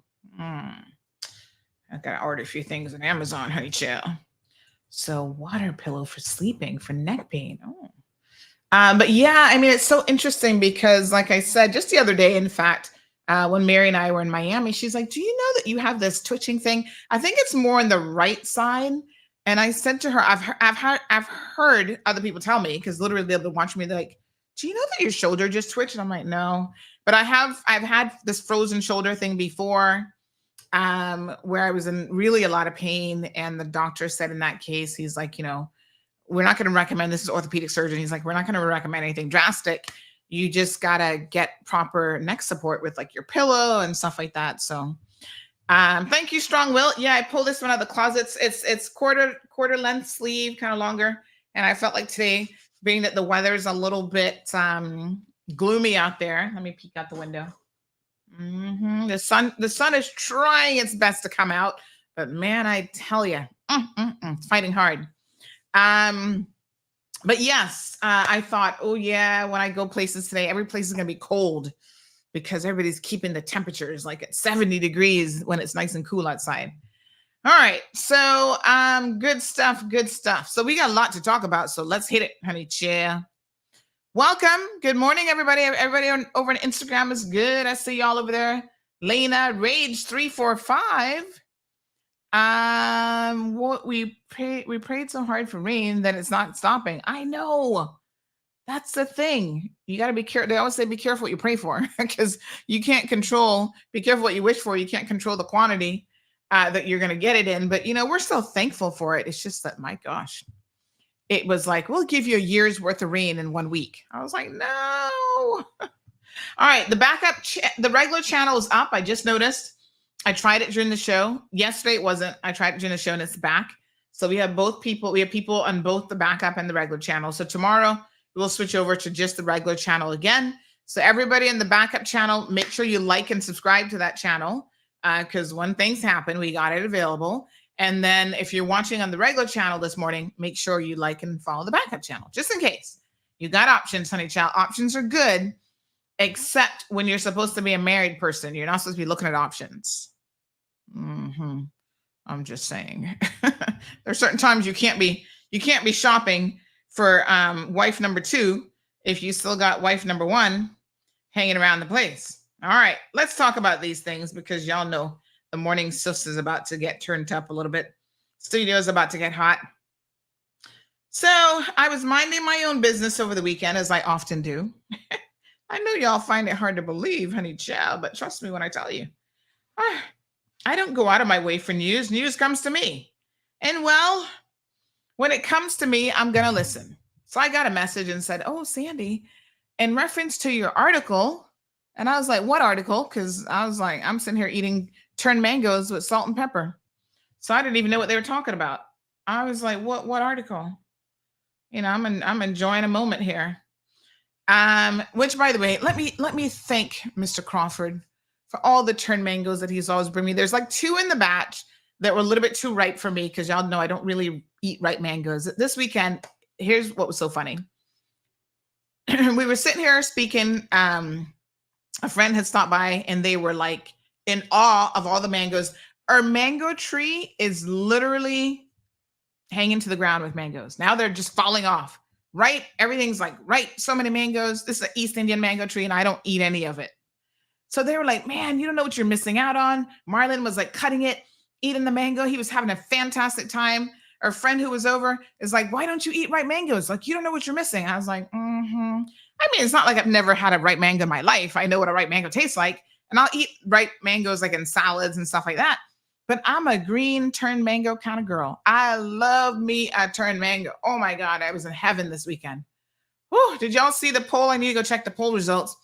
I was like, tell me which do you prefer? Turned mango with a little salt and pepper. And if you want to add a little spices and whatever. They're all the rave right now in Miami, by the way. I'm going to get one of those franchises just to be able to show up to I'm going to show up to Badabanu with my little, 345 mango station where you can get all the turned mangoes in the world. And all those different types of sauces. You've not had a good turned mango until you explore the different options. Yeah, throw some what was the thing I told you guys I tried that kind of threw me for a loop, but I was like, this is actually really good. The condensed milk. Was it condensed milk? Yeah. That was like condensed milk on mango. I thought that was crazy until I tried it. And then I was like, oh, okay. Honey child. This is where it's at. Anyway, I was sitting there peeling my mangoes. So as we were talking about mangoes, ironically, I get a message from my neighbor. He said, oh, I just left something on the door for you. I was like, we're in heaven. Because I know what he likes to leave at the door for me. So I run out there and I grab my mangoes. I'm like, yes. Rinse them off real quick. Took out my peeling knife. Grabbed my seasoned salt. Grabbed my black pepper. And I was sitting down there, just peeling and making myself so happy with these turned mangoes. And then I got a message that said, oh, I need to talk to you about this article. And I was like, what article? I'm not an article. I'm sitting here eating mangoes. About this PR dilemma. And I said, PR dilemma? Let me go and have a look. What's going on Ma Road? Sometimes I need to check Ma Road myself to know what's going on. Well, lo and behold, nothing but pure drama. Where shall we begin? All right, let's talk about this young man. His name is Howard. Let me see here now. Let me show y'all his picture. We have more than one picture of him. This is Howard Barracks. Now, there's some very unusual things about Howard that we're going to talk about that to me are kind of red flags. But let me give you all the story. Now, let's talk about the lawsuit. So Howard is suing WORC, claiming that they're let me just pull up his case here, honey chill. Claiming that they turned down his application. Let me just see, Howard. Let me find the case. Let's see here now. Oh gosh, where's the case now? Hold on. We're looking downloads. Documents. Is this the one? Oops. Hold on. I want to open this file. Open. I think this is the one. Yes. Okay. So Howard is suing WRC, which is Workforce Opportunities Residency, blah, blah, blah, formerly immigration, basically. And the director, Mr. Jeremy Scott, claiming that his application for residency has been denied on the basis of marriage. Now, the reason why they've denied it, and I need y'all to pay attention now because some of y'all are a little bit confused about the criteria. So, of course, we are going to look at the criteria and what the law says. You got to look at the law. The law, it tells you, so that's a criteria. Morning, Jerry. Jerry says, I prefer the crispy green local. Yes, honey, child. Ripe mangoes ain't ripe mangoes unless you're eating it while sitting in the sea, says Jonathan. Oh, my goodness. All right. So listen. Mr. Howard here is suing our government, basically, which means we, the people, are getting sued because they denied his application. Here's the facts. I'm going to give you all the facts that are in the lawsuit. This is what we call a judicial review. So judicial review, just to back it up, is where anytime you sue government, it's called a judicial review, basically, because you're questioning the decision administratively in law of a government agency, a government worker, that's a judicial review application. So he's, of course, claiming Bill of Rights. Everybody going for the Bill of Rights these days, honey, chill. Even the cockroach in my house want to think that he got Bill of Rights until I slap his you-know-what with that broom and kill him. He ain't got no rights around here. Some of y'all get a little bit too comfortable thinking you got all kind of rights. Y'all be lucky that Sandy ain't in charge of immigration because you wouldn't. I'd be slapping you like I slapped that cockroach. Anywho, the cockroach don't have no rights around here. Don't come to me with no Bill of Rights foolishness because that not gonna work. On the 30th of April, 2024, fresh, the applicant filed an application seeking leave to apply for judicial review of the decision of the director of WRC, that's Mr. Jeremy Scott, dated December the 19th, 2023, refusing an application by the applicant to permanently reside in the Cayman Islands as the surviving spouse of a Caymanian. The applicant seeks to set aside the decision on the ground that it was unlawful, irrational, disproportionate, unreasonable. They always say that. That's like standard legal lingo, okay? What does that mean? Well, his wife, and listen, some of this is going to get a little bit. Let me just put this out there. It is difficult to have these conversations without you guys knowing who the parties are.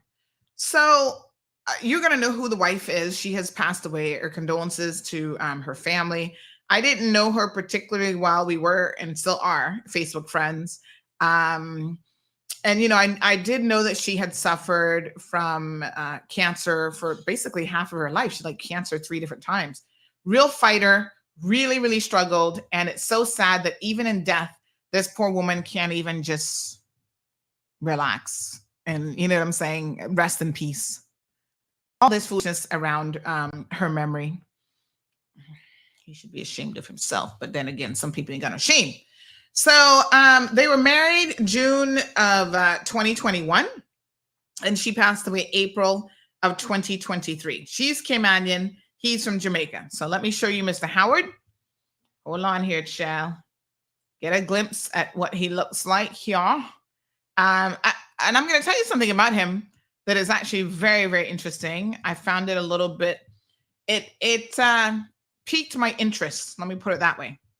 Okay. He looks a little bit different in his photos. So that's Howard. That's also Howard. That's also Howard. And that's also Howard. Why does he look so different in these pictures? These two are the same. This is when he was a nail tech. So he went from being a nail tech to being a juice man, and we're going to talk about that here in a second. But here he is. Apparently, he used to do nails, and now, he's a businessman. The land of opportunities, boy. Cayman really something. I'm just saying, opportunities for everybody except Caymanians for the most part. But let's continue. He cleaned up, says Shamar, after he got married. Well, I guess so. That's the benefit for some of y'all. Clean up real nice. Anywho, let me not digress quite yet. All right. So married in June 24, 2021.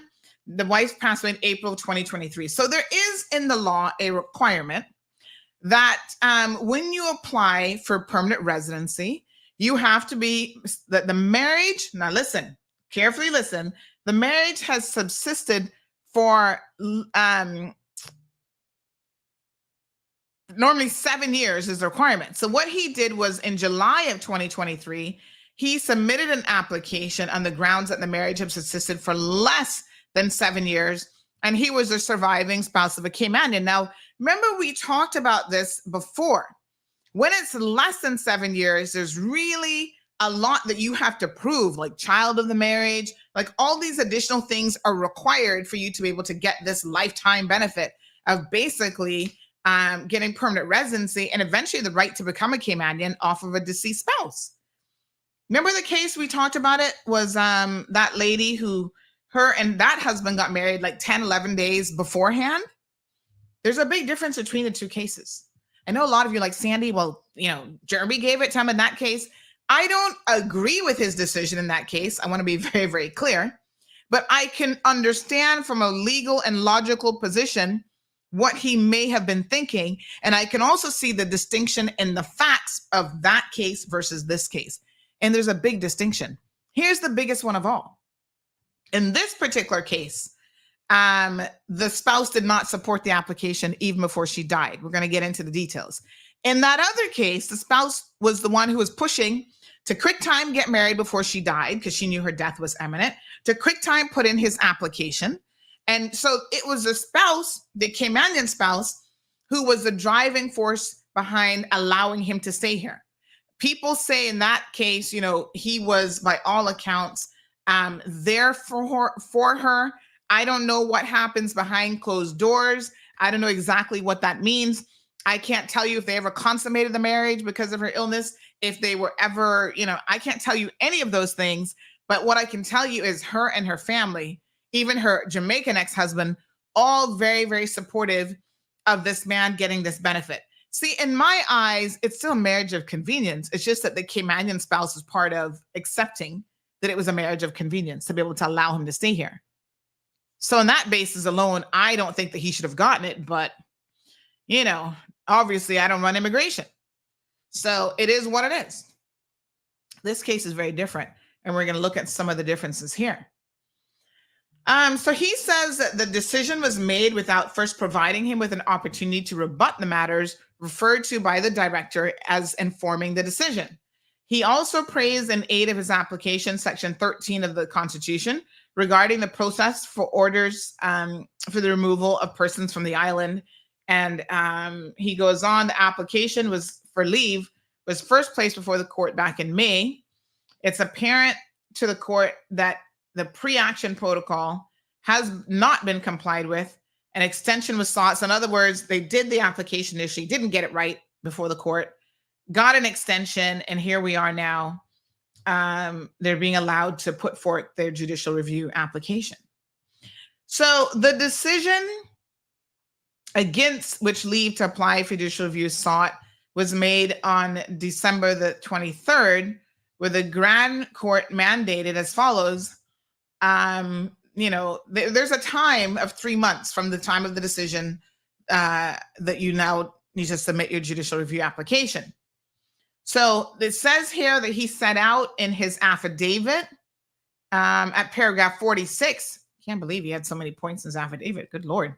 That when he was informed of the decision, he was also advised that he had a right to appeal to the Immigration Appeals Tribunal within 28 days. And so I guess he must have tried that. According to point 48, in February of 2024, Kim Bullings, after careful review of the decision, I write to advise you the decision from the director of WRC indicates that Mr. Barracks has the right to appeal to the tribunal.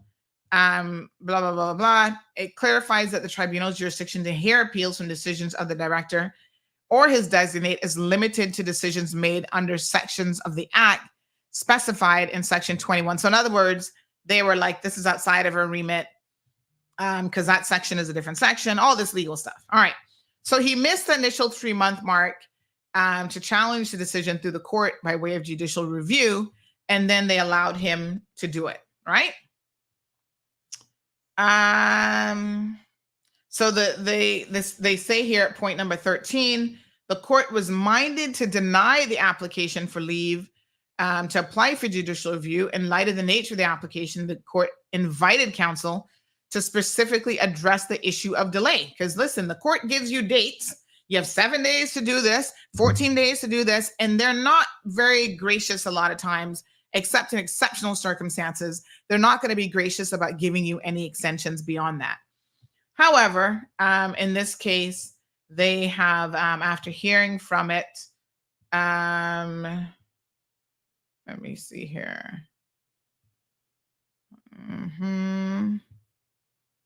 Wait a minute.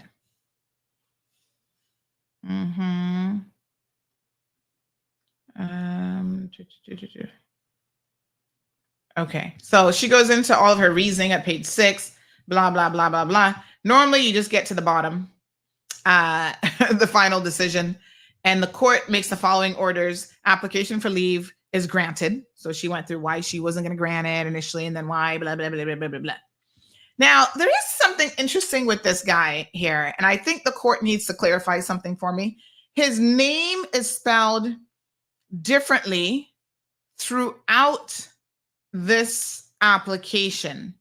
And his name on social media, his last name is also spelled differently. So I'm confused about whether or not the court documents have his name misspelled. Can I ask somebody from the courts to check on this for me, please? Or if they, so there's a possibility that the courts got it wrong, which I'd hope his lawyer would have gotten his name wrong, or he actually has his name spelled differently on social media. So they have it spelled Barrocks, Barrocks, like rocks. And then other places, I see it spelled with an A. So even in relation to the section here where it quotes what Kim Bullings referred to him, indicates Mr. Barrocks, there it's spelled differently. Can somebody tell me what the man's proper name is? How is it actually spelled? All right, I'm going to send this to the folks over at the courthouse because I'd like some clarification because, of course, we want to report it correctly. Let me see now. Let me see. All right, so what is the correct spelling of this? What would he be? The plaintiff's name? Barrocks or Brracks? We would like to know, and I'll tell y'all why later. Okay, so it's important to get people's names right, regardless. When you're dealing with legal documents. So immediately after the story went up, I didn't know anything about the story. Renee does a lot of these, run of the mill in the sense that she just looks at the court documents, the filings. Boom, write up the facts, there's, whatever. She doesn't have to consult with me to write a story like this. So I looked it over and I thought, interesting. And then my phone started to go haywire and I started to get all sorts of messages from all sorts of different people. There is a balancing act that is required when we have this discussion today. Because first of all, there is truth to the fact that nobody knows what happens behind closed doors. Relationships are very, very complex, right? I'm a married woman. You guys know some of you are married, some of you are not married. Some of y'all got a couple boyfriends. You tell one boyfriend he's the love of your life. You tell the next one, no, that they're the love of your life. Like, listen, in matters of the heart, things can get very complicated. Okay? Some of y'all change your feelings about people, whether you love them or not love them, or lustful, whatever you want to call it. Like how you change your undies every single day. Every day it's a different feeling. Oh, today I love this one more. No, I love this one. And it's like, that's why y'all got so many baby daddies and stuff, because y'all can't make up your mind what the heck it is you're really doing. So this becomes difficult when you think that this is a marriage of convenience. I'm going to talk about exactly what that is and why this plays an important role here, right? Because the question then becomes, what was really going on with these parties? So I have people on the one side saying, but Sandy, he was there for her. They had purchased a family home together and this and that. And her family weren't really that supportive and she'd been suffering for so long. And finally she had this guy who was there for her. Is this really a case of like the family not wanting him to get this status and not wanting him to remain here, death benefit, if you will, off of poor Trisha? Or is this a case where, because I saw, she loved him and she was telling me how much she was in love with him, I'm like, listen, like I just said, when it comes to matters of the heart, things are very complicated. I cannot tell you what is in anybody's heart, right? However, as Aunt Lottie used to say, actions speak louder than words. So oftentimes, what you have in your heart is manifested in your actions. What you have in your head is eventually manifested. Y'all know the saying, watch your thoughts because they become what? Hold on. Let me tell you how. Let me tell y'all. Y'all know I've read this to you numerous times before. Watch your thoughts because they become words. Watch your words because they become actions. Watch your actions because they become habits. Watch your habits because that becomes your character. And watch your character because that becomes your destiny. And it all starts with what is here, what you think, which a lot of times comes from your heart. Okay? Becomes your words. Becomes your words, become your actions. So what do the good old people say, which is something we can all live by? Judge a man by his actions. Because sweet mouth can say anything in the world. Have we not seen it before? Yes. I was going to post this one up because this is so true. I've been really into these little life quotes and lessons. Actions prove who someone is. Words prove who they pretend to be. Can we get a hallelujah up in class this morning? Praise the Lord. How many times have we not been fooled by somebody's words? But you know what they say about this whole situation? Your words can only, there's only so long that you can pretend for. You can't pretend forever. You can't just speak things forever. Eventually, your actions will reveal themselves and will show and demonstrate who you are. That's why some of us, listen, we be riding with people. Oh yeah, this person's my good friend because they say all the right things. And one day, their actions are going to prove to you whether they're a friend or not. And that's the day that you hear what people say. Don't ask someone to show you who they are more than once.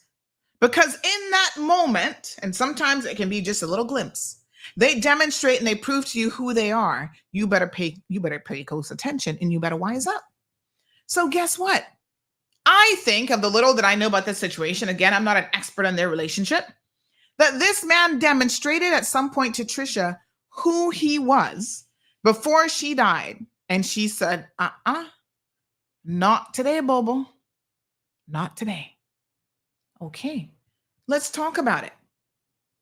Because this isn't a question of what her family is trying to do in this point in time. This is what happened while she was still alive and in their relationship. A relationship, by definition, the legal definition of it being intact, is very, very different. So I saw a lot of your comments about, oh, well, Sandy, he was still married to her. She hadn't gotten a chance to file the divorce yet. And I'm like, obviously, you guys are confused about what that means. Hold on. Because a relationship that is intact doesn't mean that you have, or not intact, isn't defined by the fact that you have the divorce decree. Exactly. Yes? But it matters. So let's have a look here at section 40, subsection 3. Right? Residency and employment rights certificate for spouse or civil partner of a Caymanian. So we start at section 38. So let me pull up the law. Hold on one second. Let's do a little screen share here so y'all can follow along with me. Yes, you need to know the law for yourselves. Don't take my word for it, honey chill. All right. Here we go. Let's increase this size. Jot down your notes. Take out your little notebooks, classy. Let's look at section 38. So let's skip ahead. Let me see if this is intuitive. Like if I click on section 38 here. Boom, it takes me right to it. Good. Here we go. Residency and employment rights certificate for spouse or civil partner of a Caymanian. Here we are. Subject to Section 43, the spouse or civil partner of a Caymanian may apply to the director of WRC or the Cayman Status and Permanent Residency Board for permission to reside in the islands. And if such application is successful, the director, as the case may be, shall grant to the applicant a residency and employment rights certificate. There we go. Application shall be accompanied by evidence as to the stability of the marriage or civil partnership and a statement as to the number of dependents, if any, of the spouse. All right, let's talk about this evidence about the stability of the marriage. Okay? So let me be clear. She had applied for a divorce decree. It had not yet been granted because unfortunately her illness was so terminal and he was contesting it. That is noteworthy that they did not get to actually complete it, because y'all know divorces can take a long time. This is one of the things I'd like for legislators to work on. Y'all need to, in the English legal system and in Cayman, we still have a fault-based divorce system. So in other words, you need to show fault and you need to be able to, the burden is on you to prove what you say. And one of the sections of the divorce law, I have to go back to my PPC notes, but one of them is actually that the person was basically being unfaithful. And then you can actually, by law, call in the other party who they were unfaithful with as almost like a party to the divorce decree, right? Which is pretty wild when you think about it. A lot of places in the world have what they call no-fault divorce. It's this basic philosophy. Listen, we no longer care why you guys are divorcing. You want a divorce, you shouldn't be burdened with having to prove this person did this, this, and this. The marriage is irretrievably broken down. The court's going to force you, well, you say it's irretrievably broken down. Stay with the person for a couple more years and see how you feel about it. Like, it really kind of puts you, fault-based divorce puts you through the ringer as the person who's trying to actually disengage from your spouse and get a divorce. You have to pick a specific section as, this is a section under which, I think there's about 8 sections under which I want to get my divorce. It puts a lot of burden on the person who wants to get the divorce and thereby allows it to be drawn out forever. And then the spouse can be, oh, no, I'm going to contest it because I wasn't really cheating. I mean, yeah, I was there feeding her up and whatever, but that's not cheating. That's not my definition of cheating. So, it's ridiculous. Allow people to divorce if they want to divorce, okay? On a business with it. When you're done, and people know when you've made up your mind and you're done, you're done. I mean, hello, the divorce rate is already high. It's already at 50%. Stopping people from getting a divorce isn't what's going to keep the divorce rate low. You're just drawing it out for a longer period of time. What you need to do is ensure that at the beginning of the marriage, people have access to counseling, couples therapy, all these other things is what helps to keep a marriage together and helps to strengthen people. Supporting the family unit, not when they're at the end of it saying, well, we don't want you to get a divorce too easily. They've already made up their mind. They're done. They're like, I'm out of here. So having the process take on average 2 years, to me, makes absolutely no sense. Our legislators need to change the legislation. Make it quick, honey child. 30 days, 90 days, boom, you're done. In a situation like this where someone's dying, let's be very frank here. The last thing that they would want is to have this hanging over their deathbed situation. Look at subsection 3, 38.3. The directive WRC or the board shall take into account the following. The spouse or civil partnership of the applicant is Caymanian. The marriage is not a marriage of convenience. Let me pause there, honey child, because that is going to play into this particular situation, right? The person is of good character. That might play into this situation. The person is of good health. I guess he's all right. The marriage or civil partnership is stable. Section E. So look here now, those of you who say, well, Auntie, she hadn't yet gotten the divorce. One of the requirements is that the marriage is stable. understand what I just said. Let me screen grab it because I want to ensure that you all are paying attention in class today. It has nothing to do, in fact, with the divorce. You cannot yet have gotten a divorce and still have an unstable marriage. WORC has all rights to believe and to know that this marriage was unstable, and we're going to talk about why. We're going to get into the details here this morning. Because you have to be able to prove it. You can't just say, well, we think the marriage was unstable. No, you start to look for information. Why would you think the marriage is unstable? Well, I'm going to tell y'all why we would think that the marriage was unstable. Yes, honey child, I got the divorce proceedings. Don't worry about that. We got it right here. Let's talk about it. Okay. We're going to look at her own words in some of this. This is what some of her friends had to say who reached out. Okay, let me see which ones we're going to get to. This was one opinion. A friend who was very, very close to her says he tricked her. That's what I think. This is her opinion. All of her teeth were falling out due to the previous chemo, and she had to go to Jamaica for dental surgery in 2021. So a little bit of history about how they met. I think it was, and he asked his mom to check on her. So this is kind of the beginning of the relationship. And that made her feel like he was someone supportive. Then he was using her house to do the juices because he was working under her sister's permit/business license, all verified, by the way. And that's how they became close.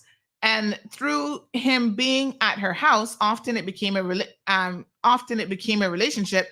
She wanted a good man, but didn't seem to know how to pick them. Poor thing. She had her own insecurities, being that she had a mastectomy. She had mastectomy scars and scars from multiple surgeries, etc. And one can presume even low self-esteem, to which he used to his advantage. But after they were married, his first concern was if she was going to get breast implants and butt surgery. Lord Jehovah.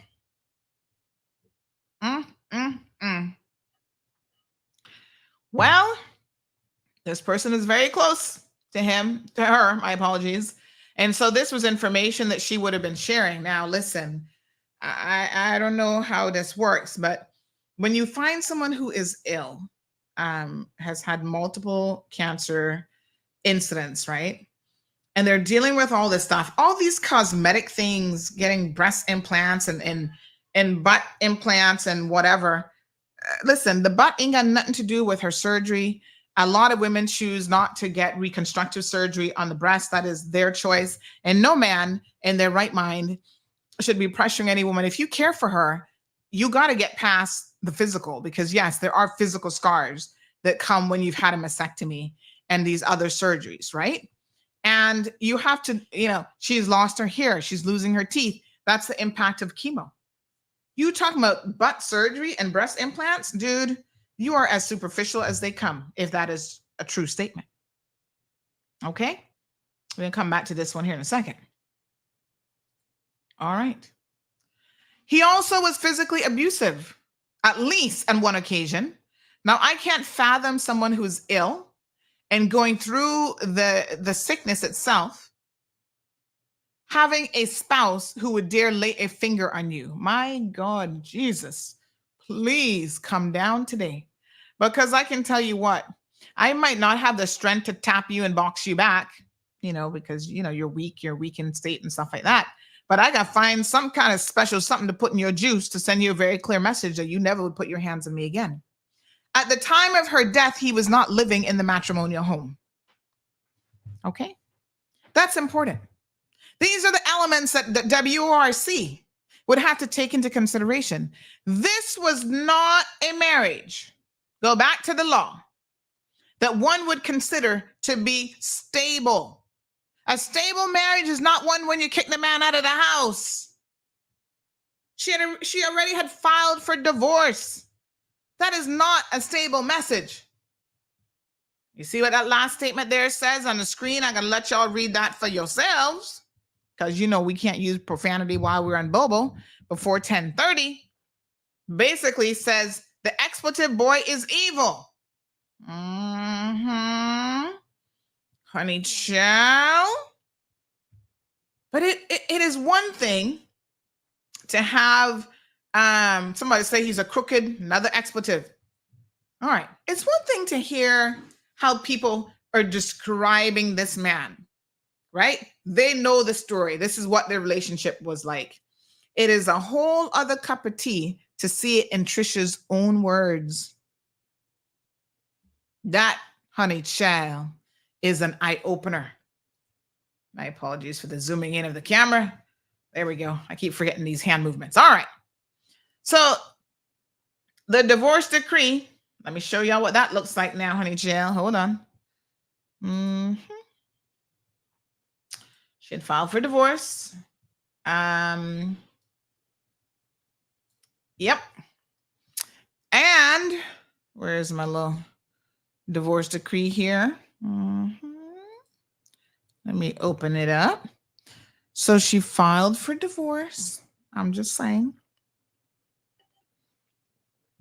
And let me show y'all this. Petition. Okay. Here is the divorce petition. Let me show you the screen right. All right. So here she is in November 2020, filing for her divorce.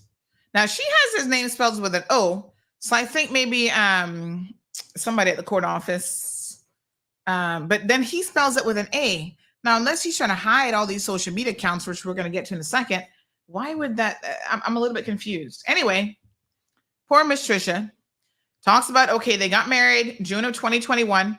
Keep in mind now, this is November of 2022, and already she is divorcing him. That didn't last very long.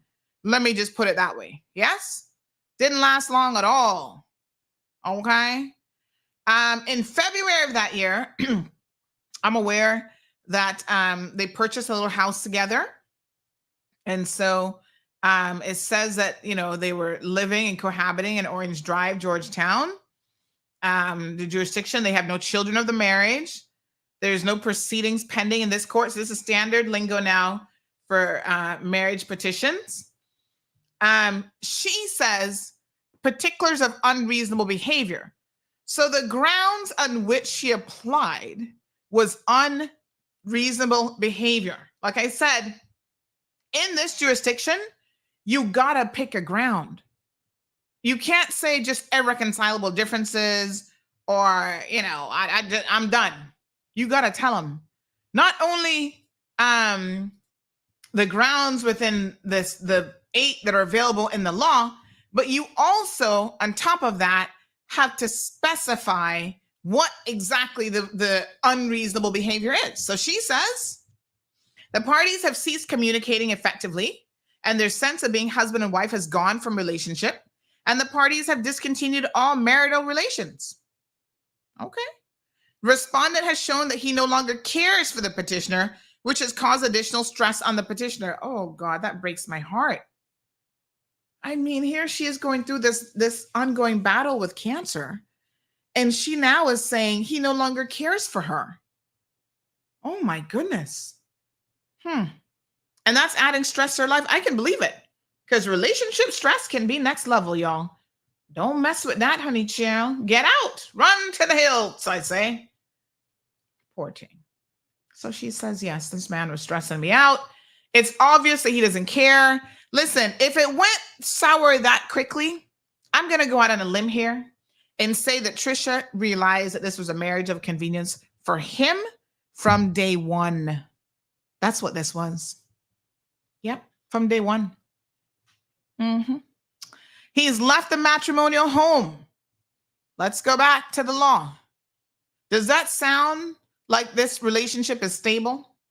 If you've left the matrimonial home, I wouldn't think so.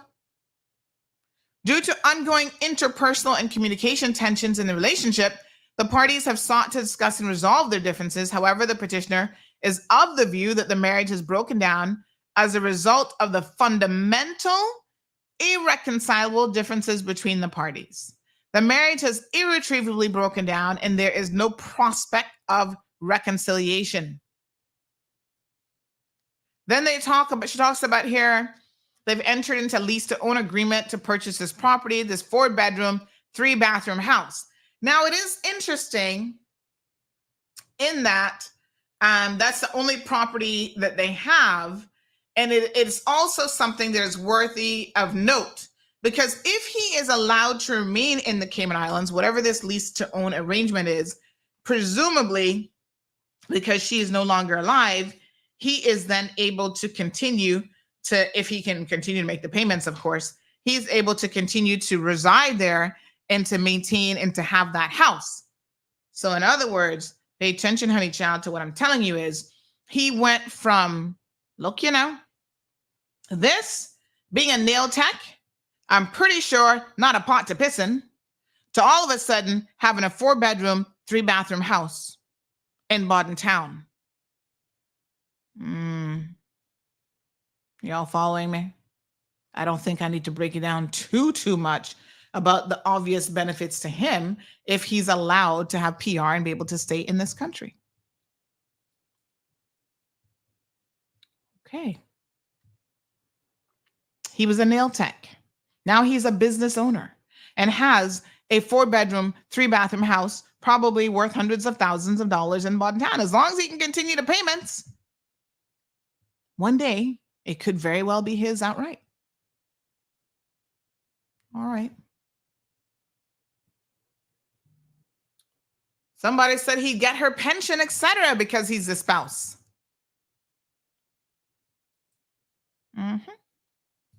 Lots of benefits coming his way, and this is why I want y'all to be very careful. Entering into these partnerships, marriages, civil partnerships, this is not to be taken lightly. Serious matters. And sometimes when you're sick, when you're ill, you might not even be thinking entirely straight. Somebody comes along and shows you a little bit of affection, and you think, oh yeah, this is love. This is like my life partner. This is, this person's going to ride or die with me. And then a year and a little bit afterwards, you're already filing for divorce. That means that this just wasn't, from the get-go, this wasn't anything of sufficient substance. Okay. Let's read in her words now, because her words are very telling. So she was having conversations with people, obviously demonstrating that the marriage is not a stable one. Hear what the person said to her. So the dirty crosses come back to see you? Yes, sir. No, not yet. This is what she says. No, not yet. He knows I don't want him here. Okay, and your sisters, you hear from them? I can't deal with the stress. And the person says, yeah, definitely no. They message me occasionally. I hear from the one that you met more though. And they go on to have that conversation for a bit. Next one. Person says, hey mom, this was September of 2022. So even before she filed the papers, hey mom, how's it going? How me here, Howard, I'll go meet you. The little side eye emoji. So this is when I think she was in Miami. Person says, hey, it's going okay. Started radiation today and I'm on day 4 of chemo. I'm okay. Today I feel a bit more nauseous than usual. He came up and left this morning and is back in Cayman. That was a quick trip. Okay. When him come and why, says the other person. I heard he sent out big broadcast messages. This is what the wife said, Trisha now, this is what she says. I heard he sent out big broadcast messages saying that he's flying up to be with his wife, who's not doing well, and asking for prayers. That what this person say, the expletive is wrong with him. He came Saturday evening. He claimed he came to support and be here for me. All right. Remember what I told y'all about people and their words? The words can say a lot. So he was playing that game where he was like, yes, honey child, I'm going to send out messages. make people believe now everybody got to know my business. Oh, I'm sending out a broadcast message. I'm going to go see Trisha. I'm supporting her. I love her, blah, blah, blah. You're not going to do none of that, son. If you for real, you didn't have to do any of that. There are people who are very suspicious of that type of behavior. They say, oh, he was trying a little thing. Pretending. Because he knew this poor woman didn't have long to live. So he figured, oh, I can keep trying to fool her. By September, the relationship, probably way before then, had already broken down. He was already kicked out of the house. She goes on to say, he wants everybody to believe that he is this wonderful, supportive husband. Oh? You mean that he wasn't? That's exactly what the wife is saying. He wants everybody to believe that. And that obviously does not appear to be the case. From her perspective, she's like, he's not a wonderful, supportive husband.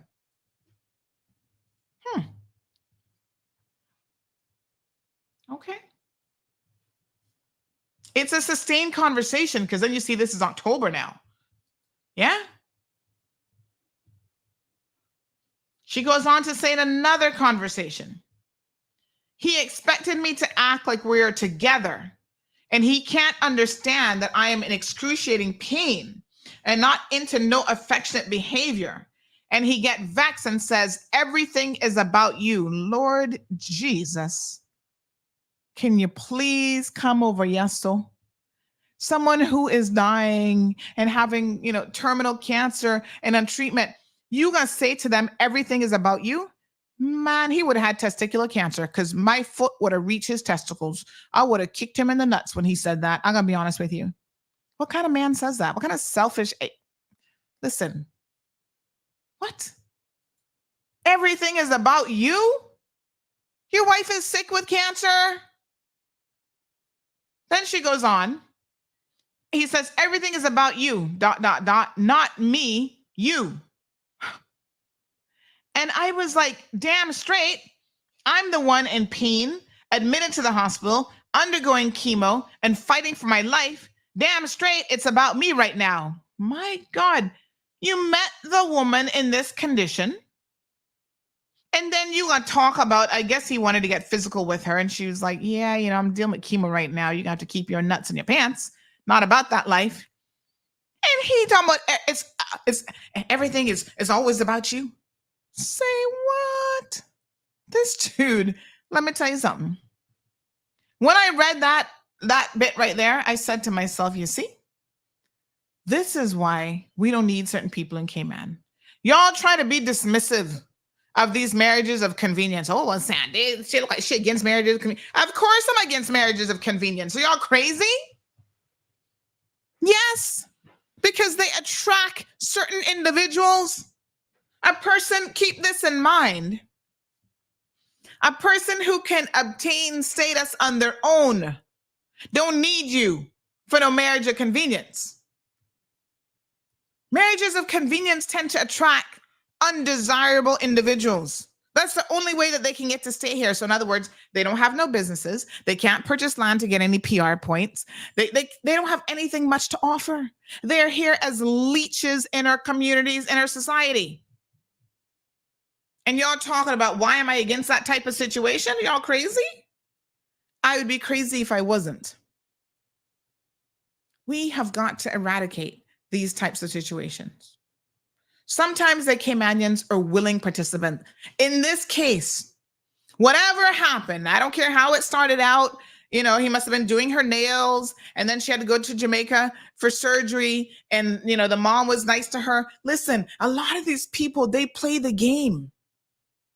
They are very, very, it's a game. They know how to get you. Oh, go meet my mommy. Right? Next thing you know, the family trying to burden you, begging you for this, begging you for that. Y'all need to wake up. I have seen it with my own two eyes. Trust and believe. Mm-hmm. The second you meet someone, the sister latching on to you. Oh, I'd like to come to Cayman and stay with you. Stay with who? I don't know you like that. Where the hell you come out from?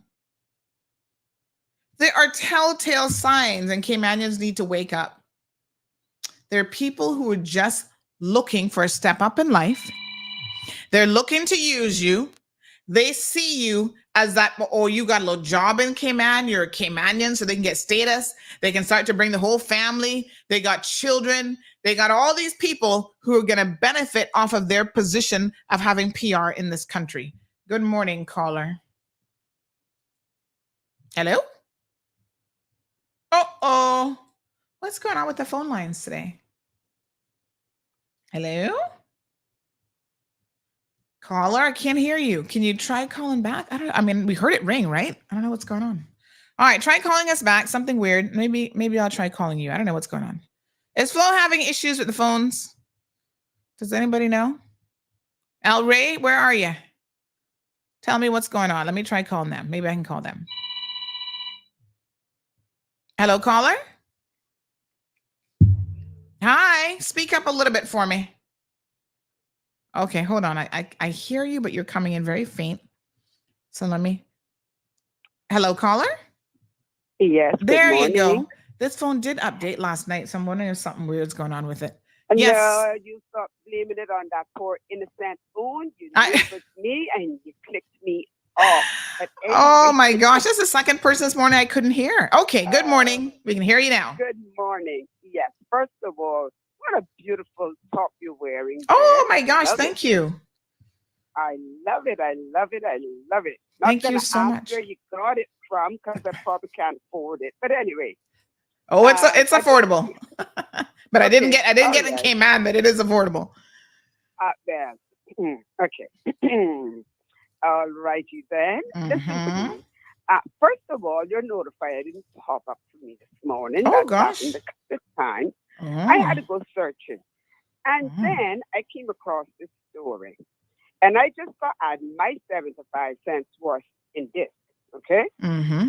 I don't know who these people are. I didn't catch the story from the beginning, but I'm getting the gist of it. Mm-hmm. And I want to say that I heard one of the elected members saying the other day that they're going to be overhauling this immigration law. Mm-hmm. And they said something that I very much agree with.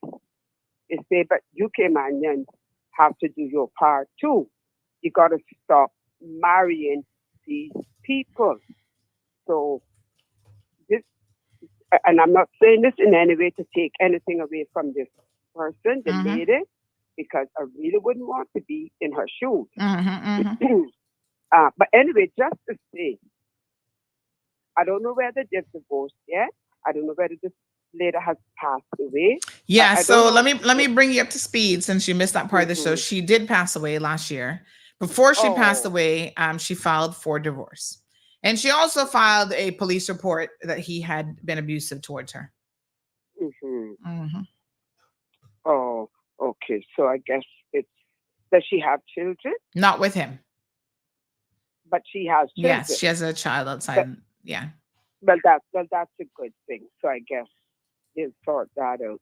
No, but I just thought, Sandra, this would be a good time. Not just the women, but to the men as well. To think about marrying these people. And you don't have to run to immigration when your honeymoon is over, applying for any papers for them. Okay? If they married you for the right reason, then they're not in a hurry to go anywhere. And if they start asking you about it or pressuring you, that is a good indication of what their purpose is in the marriage. I don't know how many exit doors your house got or entrances, or whichever one they stepped into. When they start that, give them the choice to leave through whichever one they wish to, but make sure you get them out of your yard. Then you go to your lawyer, and if there's no assets, no children, or anything to squabble over, you don't even need a lawyer. Go to the courthouse or wherever they have these papers. You fill them out, put them in. In 2 weeks, you'll have your divorce. Well, it's not 2 weeks, and this is the problem. This is the problem that I was saying. 2 weeks to respond. Yes, well, and it can be dragged out for years because he was contesting the divorce purposely so, because he understood time was against her. Right. Well, I meant if he didn't, if the well, they can contest on each other because they're not give up them benefits too easily. Yeah. But let's hope that she has left family members behind that can now pick up this cause for her child or her children, depending on her child's age. Because the child could do it also if they're 18 plus. Or someone can be appointed guardian to that child and a lawyer can still help them. And to you Caymanian people, and I say this to males and females, nothing wrong with you having your partner regardless of where they have come from. But please understand what they have come here for, first and foremost. Okay? That's what you need to understand. And you know what? And I mean, the bottom line is if they don't have anything to contribute and they're just taken from the relationship, you've got to ask your question. You have to ask yourself, why are you, not that relationships are transactional that way, but it's a transaction for them because they're taken. Exactly. And not giving anything back. Point. And that's my point. You need to figure out why they're here and why they want to be in a relationship with you. Remember, they're already coming from somewhere. That's coming into people. So ask yourself, why aren't they in a relationship there? Why aren't they married there? Chances are they already are. Okay? And remember now, depending on where they come from, the baby mama, not going nowhere. Baby mama is cemented. All right? This is a ring of fire. Make sure you don't step foot in it. You will get burned. And a valuable lesson to always remember, you men and you women, if you don't know the rules of the game, don't play. They have mastered it. Thank you, Carla. You want to join them. You need to learn. All right? Thank you very much. And I want the name of the store that top came from. I appreciate it. Thank you very much. 936-2626. Someone says that we are attracting the bottom of the barrel, which I'm not going to argue with that. We're attracting others as well, but a lot of what we're attracting, for more reasons than one, is definitely the bottom of the barrel. All right. Let's have this additional comment here this morning. So this person says, have a look at this one. Good morning, caller. Welcome to the program. No, there's something definitely wrong with this phone this morning. I don't know what is going on. This update broke the phone. Good morning, caller. Hello? Oh boy. Hello. Something fishy is going on. Might have to change out this. I mean, I don't know why the cable would stop working, but let me see. Let me try calling you back and see. Hold on, honey Joe. I don't even know how to call out on this phone because I never really use it. Oh.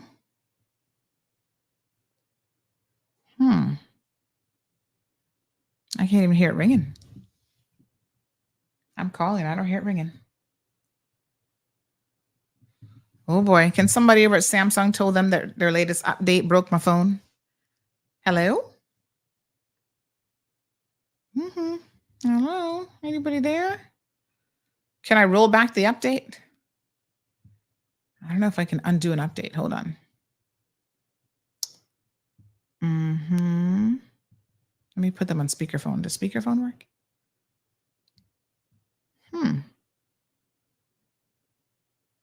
Okay. I can't. I don't know what's going on. Should I try restarting the phone? Do y'all think that might help? Let me try. Give me a second here. I can't even remember how to restart this phone either, to be honest. These Samsung phones are a little bit confusing. How do we restart again? Which buttons do you hold down?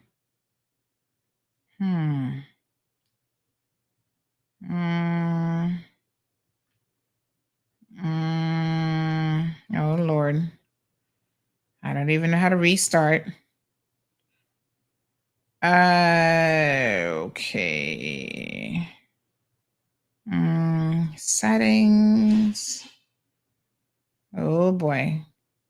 Nope, not that. Okay, let me see. I'm going to turn off Bluetooth, actually, because we don't need Bluetooth. Okay, device control. Is that going to let me reset it? Connections, connected device, battery, yada, yada, yada. About the phone. Software update. Can I uninstall the software update? Last update was yesterday at 11:37 p.m. I think that broke the phone. Feature update, location, blah, blah, blah. How about just power off? Where's that option? All right, let me see if I can, I don't know where the off button is on these Samsung phones.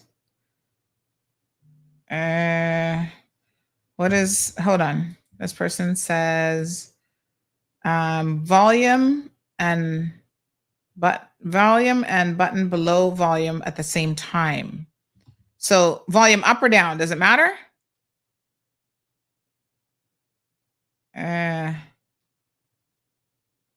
Oh, okay. So it's volume down and then the button below it. Okay, let's restart it. All right. Thank you, sir. Click to restart. Okay, let's restart it. My thing is, Sandy, any roach that flies into the Cayman Islands can suit us. Shaking my head. I hope that he goes back where he came from, Honey Chow. Howard needs to go home and do the nails, juice, or whatever he wants to do. He would get her pension, etc., because the spouse, her daughter, deserves all her mommy had left. And because that junkyard man she had is a crap hole, needs to go back a yard. Okay. That person did not mince their words. None at all. What a mess. All right, we're restarting the phone. Let's see if that's any better. This person says, I'm surprised this took this long to get to you. Talk to so-and-so and so-and-so. They can give you a whole boatload about this mess. I also didn't get the impression her sister was crazy about him. Okay. Interesting.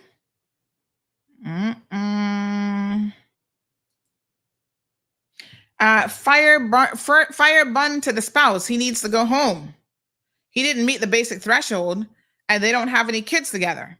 So yes, I mean, let's go back again to what the legislation has to say. I also agree that he does not meet this threshold, none at all. I mean, none at all. Yeah? I mean, we don't even get to sufficient financial means and all that other stuff. What other dependents he's going to be bringing. The key here is E, the marriage is stable. This was not by any stretch of the imagination a stable marriage. So sorry for you, sir. I don't know what you were thinking here. Now, let me also note this. Apparently, more than one source has confirmed, and I have no reason to believe that all these multiple sources would be getting this wrong, that there was some bit of domestic violence involved here.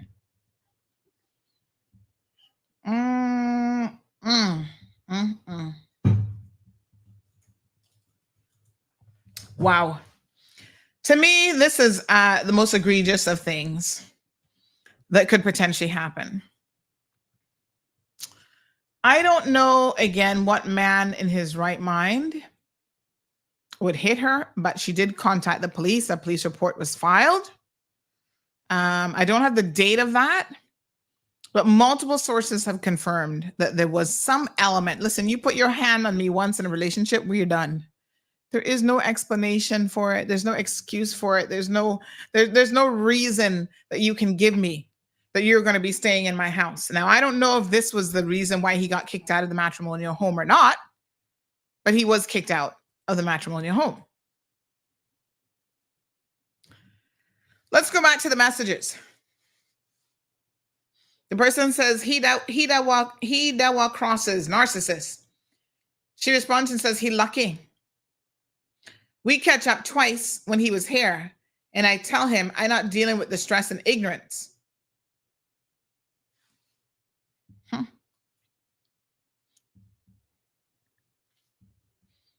When she said, I heard he sent out a broadcast message saying he's flying up here with his wife, who's not doing well, and asking for prayers. Then she says later on, he came Sunday evening. He came to support and be here for me. So those are just a few of the messages that we have. But I can tell you that based on what we see here, there's overwhelming evidence, sir, as to why Jeremy declined your application. Rightfully so. Without a doubt. You're not deserving of PR based on this relationship. You better go find yourself somebody else. Hopefully nobody else is going to be that stupid, but there you go. So he has a business. He does natural juices, he claims, but even that, the woman said, is a fraud because he buys the Goya stuff and adds sugar and stuff. And like for the peanut punch, him use peanut butter and supplicant, not real stuff. He's a crooked so-and-so. Even the juice business she had registered for him, and he used her house to make and bottle them. You know, be careful where you're drinking, child, because these people be telling you one thing, and the person say he buying juice from somebody else and just pouring it in the bottle. Now, there is one thing that I found of particular interest about him.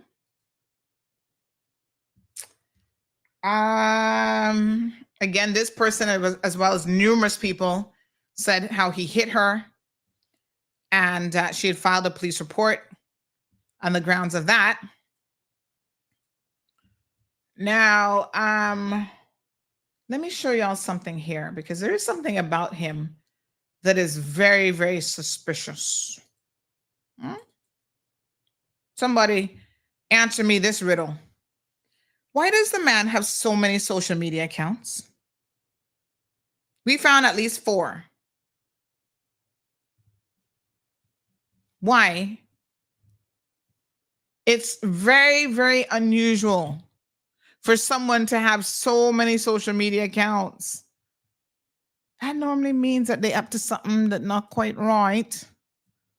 I'm just saying. And he has his name spelled differently even here. So he himself sometimes spells it with an A.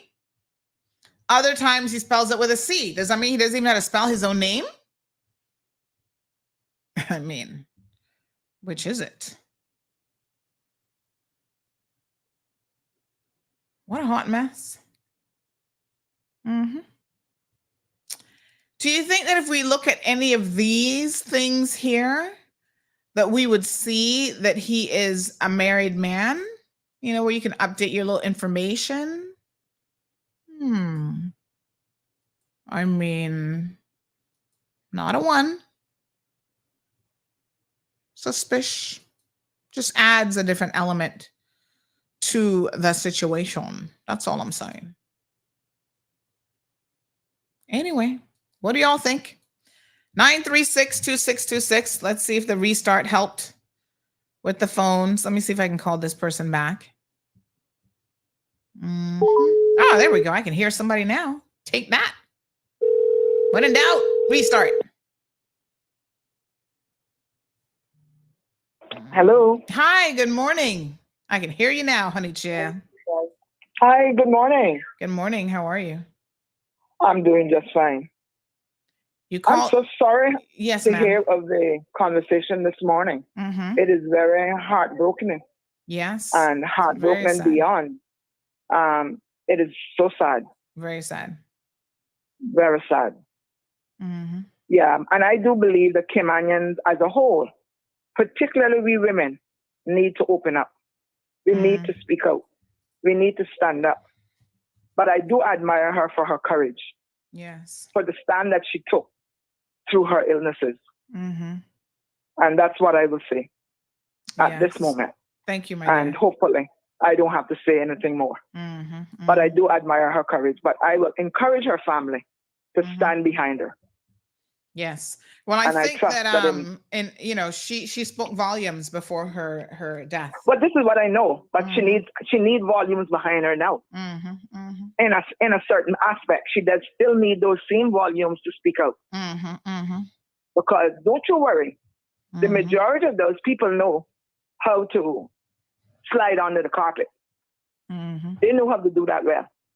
You know, I mean, I'm married to, I guess, one of the same, but mine are fairly stable. And should the day it becomes not stable, trust me, I have to do. Yes. So we need to stand up. And like I said, at this time, she still needs her support behind her to see that her children get what they're entitled to. So I will encourage everybody to stand behind her. Yeah. And may God bless her soul. And I hope she now rests comfortable and knows that there are people here that still supported her and knows what she suffered. I mean, we just saw one the other day where 3 people got killed in an accident, and we heard the scandal that was about that. You know, but if we don't make immigration know or CBS know what's going on in our marriage, we can't expect miracles to happen with them. When they got to hear it off the street or hear it through other sources. Right. I mean, everybody loses a little interest. So if we want them to support us, we have to let them know what's going on. Yes. You know, so. But like I said, it is heartbroken, and that was mainly what I called. Thank you so much. Is to say that, you know, I feel their pain, but at this time, they need to stand up, be still behind her to see that her children get what they deserve. Her daughter, yes. Thank you so much. Yeah. So God bless you all. I appreciate it. Thank you. And bless us as a country. Yes, 93626. Thank you. Hopefully the restart fixed the issue. 9362626. Kasia says, what a mess Cayman is in. Look like we're in business now. Good morning, caller. Good morning, Sandy. Morning, dear. How are you? Hope you had a great weekend and all as well. Yes, sir. Well, I won't deter or derail the argument for a minute. I got one elephant in my aquarium.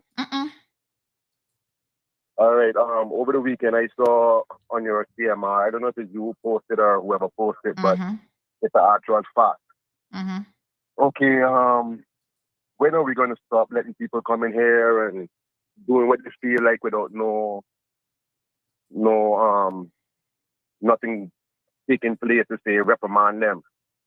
When I saw your post, when I saw your post about these people, I mean, this is so draconian. I don't know how to explain it. When I see these people putting these posters, we're gonna get to that in the road in front of a sidewalk. Hang tight, caller. We're gonna get to that. Let me just finish. Let me just wrap up. We're coming. Killing me. I just want you to catch that for me, please. Yes, we coming. All right. All right, coming. All right. Yes, that is another thorn in my side this morning. All right, let's try to wrap this one up. Kasia says, what a mess we're in. It seems to be the case that everyone has a right to remain here. We're taking in too many undesirable people, giving them status for them to only join the NAU line. Shamar, yes, he cleaned up well after he got married. Symphonies of the Sea says, whatless people on this island come and torment people's lives and more than likely a menace to society and want to continue to hell with that Cayman, not for him. Cassius also says it seems that the laws are only absolute for Caymanians. Everyone else can challenge them and win. Destiny Child seems to know him. She says, he get what he deserve. He too thief. Oh.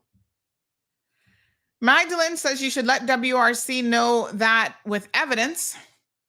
social media doesn't have to be, the name doesn't have to be correctly spelled. Well, yeah, I mean, he seems to misspell his own name, but I have confirmation that his ID has it spelled with an O. So we can rest assured that that should be the correct name. I don't know what the confusion is with this man in the name. Darlene says, dead man can't tell tales. Most likely a person knows her story. These people think they can and fool everyone with their stinking conning. Well, apparently dead people can talk now because we got messages. We got things like text messages, WhatsApp messages, voice notes, all this kind of stuff that now speaks volumes. Those were her words. That wasn't anybody else's words. Darlene says, sounds like he's a real nasty, pretty boy looking Caymanian papers. If she filed for divorce, it tells you right away she had enough, tired, and fed up. Henry, good morning. Henry says, poor Cayman played with so many cursed cannibalism demons, literally dragging Cayman Islands through the coals. Lilith says they have their motives and they have their Jamaican women at all times, only speaking from experience. And what I said stands forever. What a hot mess. I could tell y'all be putting up with some foolishness around the place. Let me just restart the WhatsApp so I can check those messages. Lilith says, hello, he never did. It's more than obvious. Shaka Zulu says, Auntie, does the law allow for an annulment of the marriage when the time of marriage is less than 12 months, just asking for a friend? There are very specific things in the marriage law that you can claim for annulment. One of them being that the marriage was never consummated. So if it was never consummated, in other words, there was no joke going on, you can get your divorce. But annulments, or what an annulment does, it puts you in a position where it's as though the marriage never existed. Doesn't account, it's not a strike against you at all. Cassius says, let's face it, we all know he ain't going nowhere. It doesn't matter what evidence there is to the contrary, he'll be granted the right to stay, all a part of the plan. Well, let's see what the courts do. Because now it's up to the Attorney General's office, who represents the government when they're sued. They should have all this evidence. And listen, this is what I'm going to say. If you were Trisha's friend, and a lot of you were, and you have evidence to demonstrate that this marriage was not stable in any way, shape, or form, we've shown you a couple here today, you need to send that to the AG's office so they can put their evidence together. Because this is going to come down to whether or not the decision in law was a reasonable one. And based on these facts of it being an unstable marriage, I would dare say it was beyond reasonable. It was definitely reasonable, but that's just my opinion. Ms. Darlene said, old stinking John Crow, put him on the first flight out of the Cayman Islands or put him on a boat out of here. Lord Jesus. Magdalene says some other Caymanian idiot will pick him up. Boy, we got some, that's for sure. Lilith says, even when you're heartbroken, you can be the most vulnerable. Brenda says, hopefully immigration will be waiting for him outside the courthouse and escort him to the airport. Morning Symphony of the Reef. Who feels it, knows it, says Lilith. All right. Okay. Yep. Marshall says they need to send his backside straight to Jamaica on a one-way ticket and never to come back to Cayman. Nasty John Crow. Catalina says she is fooled too to listen to him to do her both. Her butt and her breast. Yes, well, obviously, I don't think she did either one of those. Damien says he's a selfish, controlling narcissist. Yeah, man, that was a low blow for him to say that to her. Why is it always about you? Oh, wow, really? I'm only on death's door. No, but let's make it about you and what you want. What a mess. Live Happy says the story has the potential to become a movie. Get Frankie Flowers, the Caymanian producer, on it. Call it The Leech in Her Bed. That's a good title, actually. Time for it to be stamped out, says Magdalene. As I said, the director, chief officer, judicial. I trust that they can sleep at night, not saying that the Caymanian should not bear some of the blame. The laws need to change. Oh my gosh, what a mess. Frank, good morning. Says the wrong people are running immigration or WRC. Lord have mercy. Okay. Shaka Zulu says, Auntie, everything that you're saying is on point. Caymanians need to wake up to understand how they're being ridden like a donkey when it comes to PR and other privileges. Cayman will be totally ruined and no different than the rest of the failed states in the Caribbean, saturated with crime and void of morality, says Cassius. Ay. All right. Waking up, the Cayman Islands says, what is the big deal about Caymanian status for Jamaicans? Why are Jamaicans so fixated on getting Caymanian citizenship? When one gets status, do they keep the Jamaican passport? Can status be revoked? Well, at waking up, I mean, it confers certain benefits, right? So you have the right to work without a work permit. A lot of them are getting rolled over, like they reach their term limit. So he was at 7 years when he met her. That's important to keep in the back of your minds. So there are a lot of benefits for people to be able to become Caymanian. All right, let's move on. Okay, so it looks like the phone is okay now after the restart. So listen, the other very controversial thing that happened over the weekend, and I think that it's worth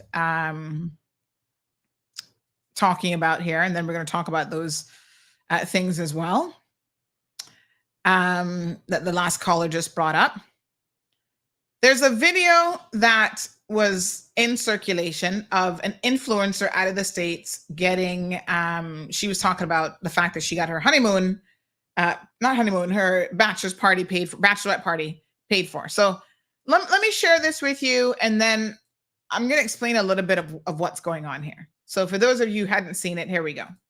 Trip, bachelorette party. No freaking way. You're kidding me. In no world imagined like this would have happened for us. And so I just wanted to thank you guys so much for making this possible. It's an honor. It genuinely is such an honor. And I hope I do you guys justice. You already are. Just meeting you is incredible. Well, we're just glad that we came across your video and that you shot your shot, you know. We're glad that we're making this happen. The agreement will be coming over. Tourism board is a government entity, so that'll be coming your way. Amazing. Perfect. And congrats, by the way, Pat. Thank you so much. Thank you. Take care, guys. We'll talk soon. Bye, guys. What did we get ourselves into? Guys. So we just got off a call with a whole government. So remember I made a silly little video about our bachelor and bachelorette party? Turns out the Grand Cayman Islands is sponsoring our bachelor and bachelorette party. We might have stumbled upon creating the greatest bachelor and bachelorette party of all time. Like, what the hell? What the fuck?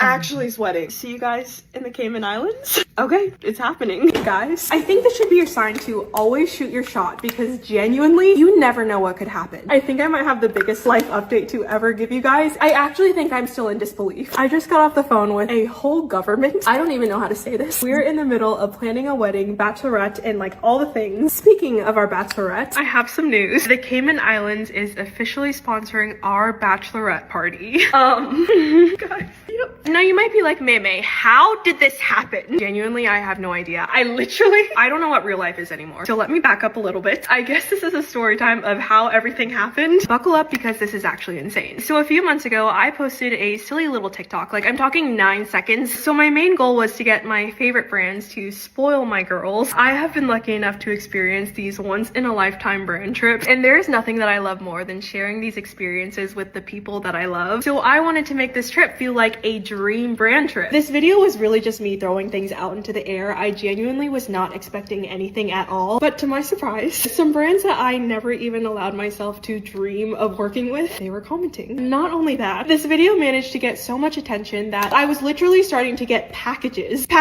delivered to my front door. Guys, this is a sneak peek of all the brands that have sent goodies for our bachelorette party. I'm looking at this room in disbelief. It's insane. It's crazy. The fact that all my girls are going to be spoiled with all of these goodies is actually insane. So 3 days later, I get an email from an entire government. This is the Cayman Islands Tourism Board government email. As you guys can imagine, I am like, holy shit. I get an email that says, "Hi Meme, I represent the Cayman Islands Tourism Board. We saw your video." All right. She goes on and on and on and on. Couple things here. Okay. Now, let me just put this to bed as quickly as I can. All right. It's unfortunate that they couldn't at least guide her to get a couple things right. Like, we're not the Grand Cayman Islands. We're just the Cayman Islands. You know, I'm going to give tourism some leeway here, because these types of deals happen actually all the time. They're very, very common. So she's known as an influencer. I had to go look her up. I've never heard of her before, but I mean, there's tons of influence out there. Now, her name is Mia Monster, whatever that is. They call her Mimi, I guess, for short. And she does have they call her Mimi. She does have 3.4 million followers. Listen, I mean, this is the world that we live in now, where influencers, everybody from, that's the one hotel in West Bay Road, that's how they get so many of their positive reviews written all over Forbes magazine and whatever. What's it called again? The one that doesn't know how to treat staff. Where Tilly's is, whatever that one's called. They do a lot of influencers. So when they brought down Justin Bieber and his wife, basically they comped their stay. They probably even paid for their ticket to be able to come here, because the value that they get, the marketing value that they get out of that is priceless. If she, Palm Heights, thank you, Leroy. If she has 3.4 million people and the individual videos that she's talked about with Cayman, right? There's one here. I think this is them. Yes, I think this is one of them. Got like 3.4. Well, this one got 4.5 million views. Another one got 1.3. One had over 500,000. So, you know, at the end of the day, is this one from Cayman? I don't even know. Oh, that was the bridal shower. Okay. Listen, this is nothing new. You guys might remember, you know who did it? Who had everybody pay for their entire wedding? Oh, what was that African-American lady? She used to be in one of those shows like The Views or whatever. She had gastric surgery, lost a lot of weight, married that guy who was super handsome, but I don't even think he was straight. Help me out here. Jones, something Jones? What the heck was her name again? Oh, Lord, help me out here. She lost a lot of weight, looked fabulous for her wedding. The marriage didn't last for long because, like I said, I think the guy was actually gay, but whatever. She Star Jones. Thank you, Miss Brenda. Ding, ding, ding. Miss Brenda won $1 million. There we go. Star Jones. Star Jones was famous for doing this. She didn't pay for anything for her wedding. I mean, the wedding was over the top. Everything was comped. She had brands. Photography was thrown in because, oh, you're going to mention the photographer. You know, the dress was by Vera Wong or whatever. Just mention that it's Vera. Every single thing that she did for the wedding was pretty much comped by other people. There was a whole thing around this, how she got so much stuff for that wedding worth millions of dollars. And it happens. People want you to mention them because you're going to get other people going, oh, wow, where's the Grand Cayman Islands? No such place. But they're going to still find it after they hit the little Google buttons, and they're going to show up on our shores. So,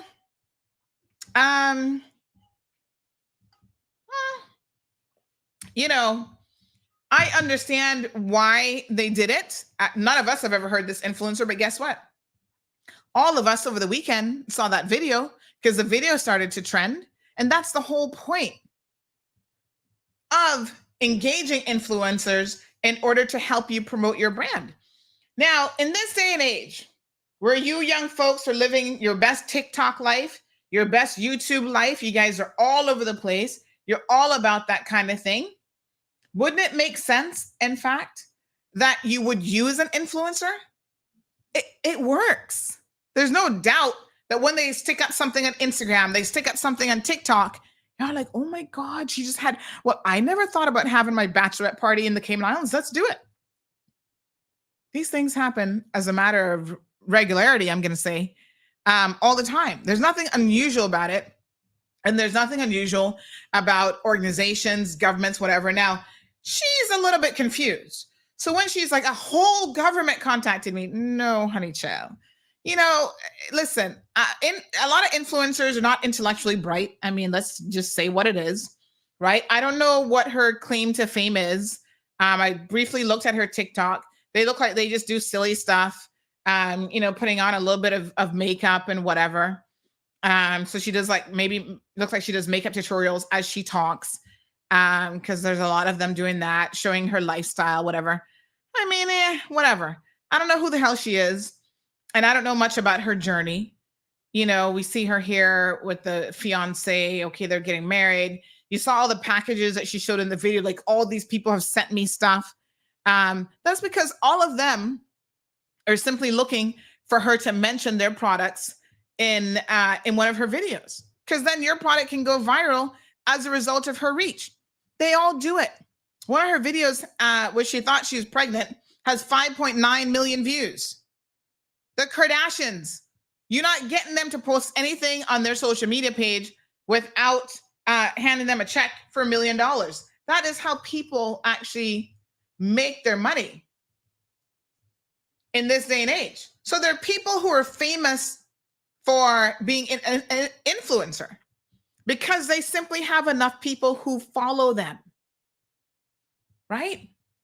Khloe Kardashian, Kendall, all of them make a substantial amount of money from products that they peddle, sometimes not entirely, you know, honest about the products and so on. But at the end of the day, that's the business that they're in. That's the new form of marketing. So we reached out to DOT and we inquired about the arrangement and kind of, you know, what the full details and the source was. And they sent us some additional information on this because I was curious to know how often they work with influencers and stuff. So they said that they've actually been working with influencers for many years and have recently expanded their program as more and more travelers are using social media networks as inspiration for travel planning. Working with influencers allows us to keep the Cayman Islands top of mind for travelers. Listen, they get a budget, right? That they have to spend on marketing. I don't know exactly how much their marketing budget is, but they have an overseas agency in the United States. I don't know if this one's in New York or where they're at. It could be New York, where they have one in the UK as well. So that this one focuses on the North American market, right? And so if they keep track of like who's the top influencers and who's, you know, who can we utilize and partner with. And so this seems to be one of those situations. So I was curious to know, what do they get? Because this is a question. So y'all were like, oh yeah, you know, she getting all this, but we have Caymanian starving. Let me be very, very clear. You're going to have Caymanian starving no matter what, to be clear. That does not mean that you start marketing the Cayman Islands, because once you start marketing the Cayman Islands and all of a sudden those tourism numbers start to fall, then y'all will really be complaining. Like, oh, we don't even get tourists anymore. Okay, then you gotta decide how you want it. If we're gonna rely on tourism, and there's a big debate there about whether we should or we shouldn't, but if you're going to rely on tourism, you have to invest money in marketing your product. You have to market the Cayman Islands. People are not gonna necessarily just know about it. And there's a lot of competitors in the space of tropical islands. You feel like you've been to one, you've been to all. So what makes Cayman desirable? So the sponsorship package includes airfare and hotel, luxury accommodations at Black Urchin, Bodden Town. Sorry. They say allowing us to highlight the accommodation offerings off of 7 Mile Beach. So they're trying to encourage people to go somewhere else. The Cayman Islands is known as the culinary capital of the Caribbean. So they're showcasing our culinary bona fides via an authentic dining experience with a Caymanian chef and a mixology class highlighting our local rums.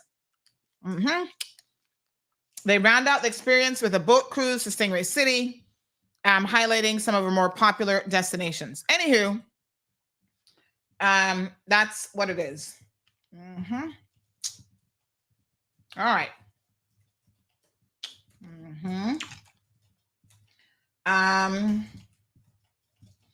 So listen, I'm not mad about it. I think that we do have a lot of important things that we could be talking about.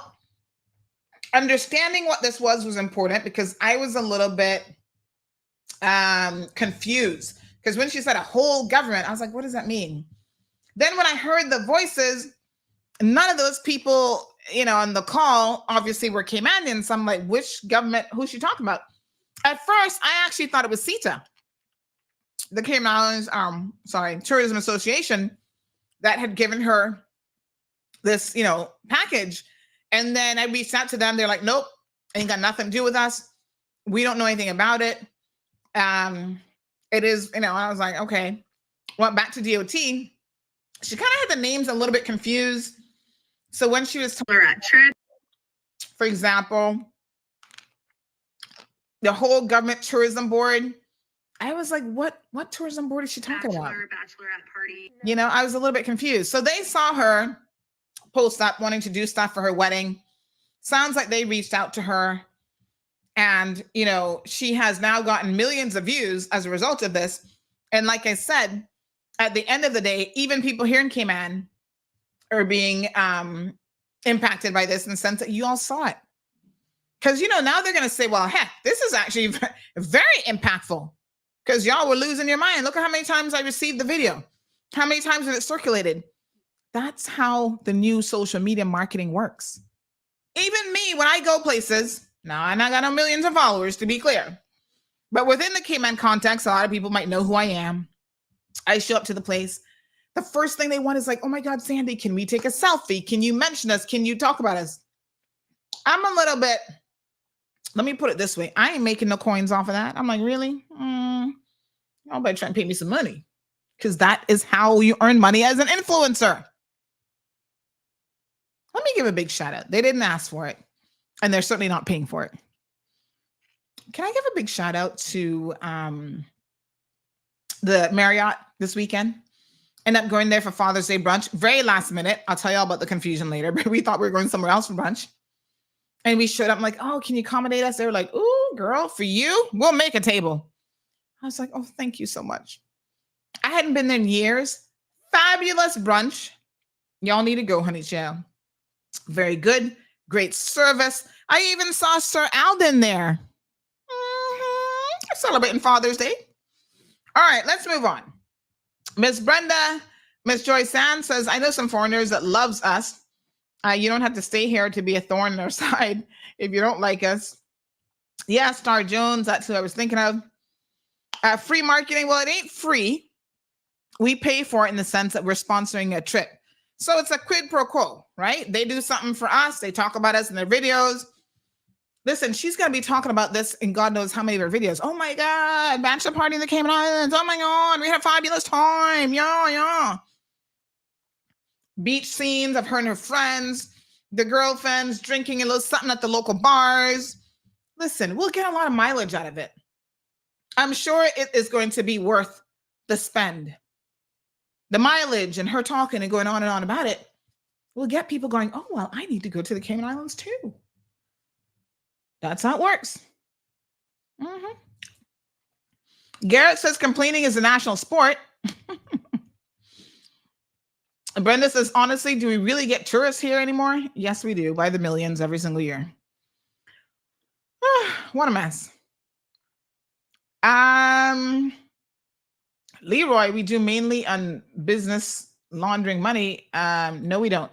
And so to counter, by the way, that type of misinformation that you'll see in TV shows and whatever, it's worth promoting other stuff, right? Remember when the housewives came here to film? I think it was the Housewives of Atlanta.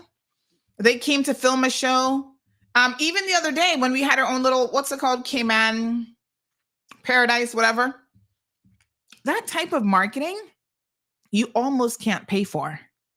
To have a reality show filmed and based in the Cayman Islands, as stupid as it might be, as stupid as the characters and their contrived, made up stories and whatever, still, people are like, oh my God, That botanical garden looks so nice with those little flowers that you can squeeze and get water out of.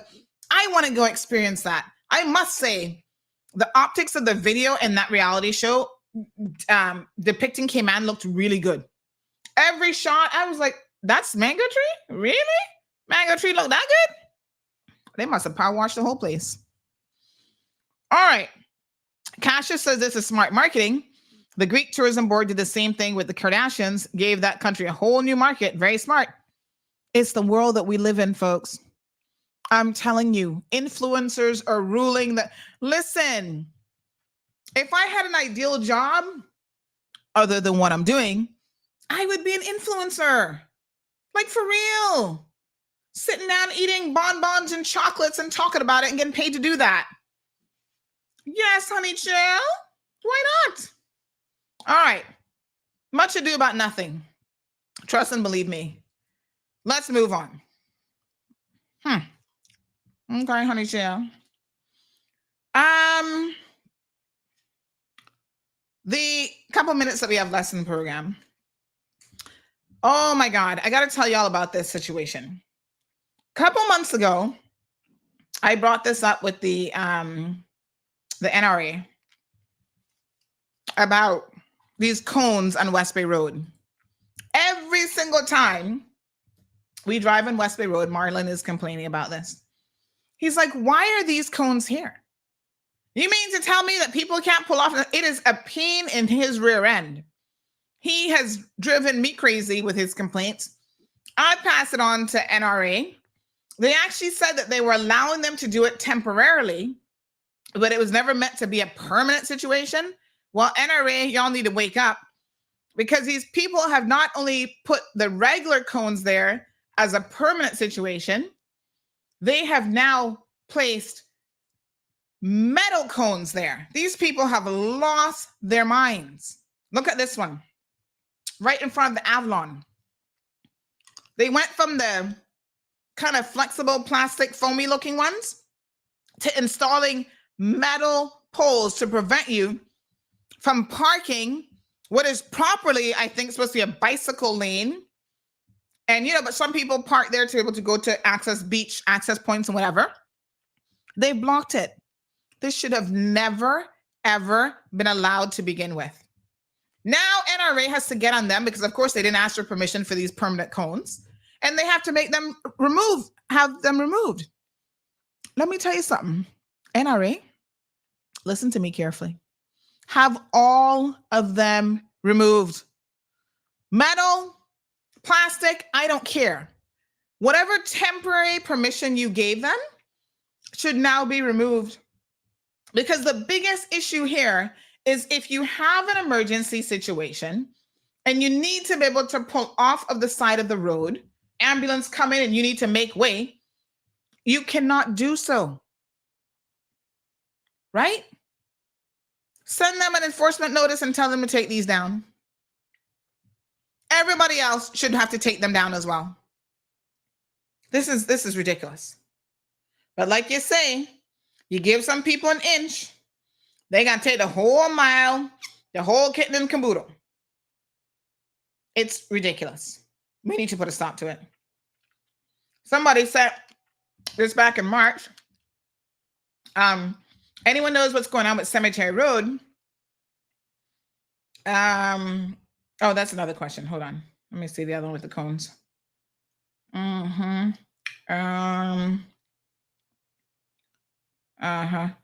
So I'm trying to find the exact. Anyway, when I initially inquired about it, might have even been last year, I was told that the cones were there on a temporary basis. Well,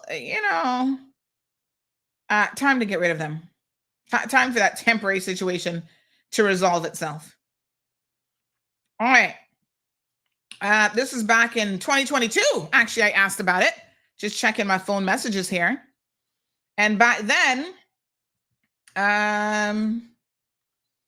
getting a complaint about cones in front of the Ritz-Carlton and some roads blocked by yellow cones. Is this the Ritz or NRA? This is March of 2022, over 2 years ago. I inquired about it. The response was the Ritz has placed the cones. Cars are parking in the bicycle lanes. So then you block it completely? Like, what the hell? We need to make the public aware that these lanes by the Ritz are in fact bicycle lanes and not parking lanes. You can do that in other ways other than a cone, like you put the little bicycle symbol on it. They need to be striped, or at least signed as bike lanes. I'll ask on the work managers to see how soon we can address this. 2 years ago. 2 years ago. In fact, I even had a video here. Look at me having evidence. Look at that, honey child. Radio Land, I think you guys are disconnected already. Have a beautiful day. I even had a video back then that I sent them, but the problem is they keep getting bolder and bolder and bolder and bolder. So what you do now is you put an end to the boldness. Okay, honey child? Yes, let me show y'all the little video here that I sent back in 2022 to NRA saying, what the hell is this? And they were supposed to paint them with bicycle lines all now. Come on now, honey child. It don't take that long to make something into a bicycle lane. Right? This is where when you fall down on the job, we have some questions about what's going on here. See, they started out like this, and then they put the yellow ones that you can't even move. And now they're putting up the metal ones. What next? What's going to be the next step? Come on now. Let it out. Mark them as bicycle lanes. And anybody who parks there, you give them a ticket. That is what the popo is for. Okay? That's why they have a traffic division of the popo. You stand there for one day tickling people, and they'll get the gist of it real fast. Jacinta says they don't want us using our own beaches. You can imagine. Are there laws for obstruction of traffic or erecting a structure on government property? Fine them. Well, they need to make them take it down and fine them and tell them don't do it again. So it runs now all the way down Westbury Road. Yes, all the condos on Westbury Road are doing it. What they say, monkey see, monkey do. Follow fashion. What a hot mess. All right, folks. Miss Joy Sand says most people that come here and do as they like and they can't, so it's where they come from. We need them to respect us, and we will do the same. What next, says Damien? Let a Caymanian started vending on the road. Charge the rasclot bumbleclot for being so feisty, says Darlene. Symphony of the Reef says they soon extend a wall to the road. Just watch and see, and hope a bridge like at Caymana Bay don't go up completely blocking the beaches. Listen. Y'all want beachfront property? There's a certain price that comes with it, to be quite honest, including locals having access to beachfront. It is what it is. You don't own the beach. You went up to the high water mark or whatever. All right. NRA, do your thing. I'm looking forward to having it removed, and I'm going to be checking on them by next week. Good morning, caller. Good morning, ma'am. Good morning.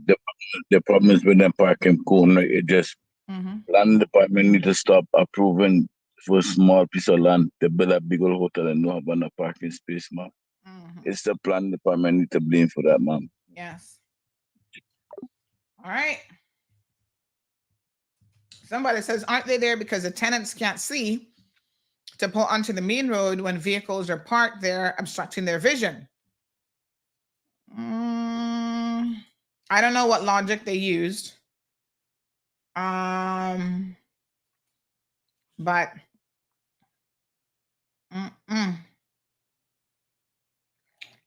anywho, that's all she wrote, honey child. This person said U.S. creative agencies Gray and Pratel have been awarded contracts totaling $12.3 million. Instead of giving this to local creators, they're giving it to foreigners. Disgusting attitude by Rosa Harris, if you ask me. When did they announce this locally? No single creator knew of this public contract. Nobody. Well, it's not really a contract. It's like a one-off promotion. And I know anything certain beyond a certain amount would have to probably go out to tender. It probably never even met that threshold. This person said they should be required to use local creators. It's not about a creator. So let me be very, very clear here. This is about influencers. And if the woman has $3.4 million, I would like for you, 3.4 million followers, you need to show me what local, influencers have that type of reach internationally. Listen to me carefully. As someone who just said to you, a lot of places I go, people want me to mention their brands. People want me to talk about their products on my show because they're like, oh my God, thousands of people are going to see it. Their market is Cayman. So it makes sense for me to talk about those things. It's like Cayman Airways. If Cayman Airways called me right now and said, Sandy, let's do a trip with you to go to New York.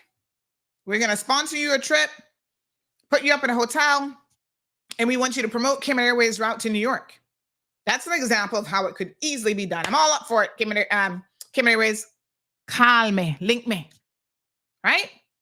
That's because the intended market, the audience is here to go from New York over there. So they should have used me for a Bermuda trip. They might have had a few more people. Oh, Barbados. Trying to get the right country. They might have had a few more of y'all going. So if you want to, target people in Cayman, local creators and influencers are actually two different things, by the way. Just because you're a creator doesn't mean that you're an influencer. Trust and believe me. I'm in the world of studying and knowing a little bit about this. Take it from Auntie now. That's a different situation. They're trying to get people to come over. Yes, so they need somebody like little Mimi, whatever the heck her name is, to attract like and similar-minded people. The 3.4 million people that follow her, now all of them know and have heard about the Cayman Islands. I'm just saying, that's how it works. There's logic to marketing, social media marketing. Y'all need to borrow one of my textbooks. Let me see if I still have it up here, honey child. It's called Guerrilla Style Marketing. Y'all need to learn a thing or two. You don't just fall out of bed in the morning and do certain things. There is a logic to it. Where's my guerrilla marketing textbook? I can't even find it. But there is a logic to these things. Okay. Hori says kaboom for the tourism board advertisement. Kaboom! I am going to say go on through Rosa Park and DOT. Rosa, hear me about Rosa Park. Rosa Harris. Okay. Now, again, other companies are sitting here listening to Auntie talk this morning. You all can start to use influencers, and some of them already have. They get it. Look at Waffle Monkeys. Every time I talk about Waffle Monkeys, y'all are there. Now, I just happen to have really, they weren't paying me to talk about their, what was it? Thanksgiving combination. Oh my God. That was so scrumptious. Can we add it to the menu regularly? I could go for some of that now. Can y'all make me some on Friday? It was so good. Every once in a while, you can make it for me. It doesn't have to be Thanksgiving. I like turkey outside of Thanksgiving. Oh my God, that was like the best. Whenever I talk about it, you're like, oh my God, we need to go check it out. Sandy's going on and on about this food. So a lot of restaurants do it. They want me to sit here and can you drink my coffee in the morning with my mug? I don't drink coffee, but I'm just saying. Right? So there are ways to do it. Sandy starts talking about her donuts in the morning. Everybody's going to want a donut. I've seen people working with everything 3, 4, 5. They've done stuff for restaurants and stuff. So yes, I mean, it does happen locally, but none of y'all got 3.4 million followers. I'm just saying that's going to bring people in.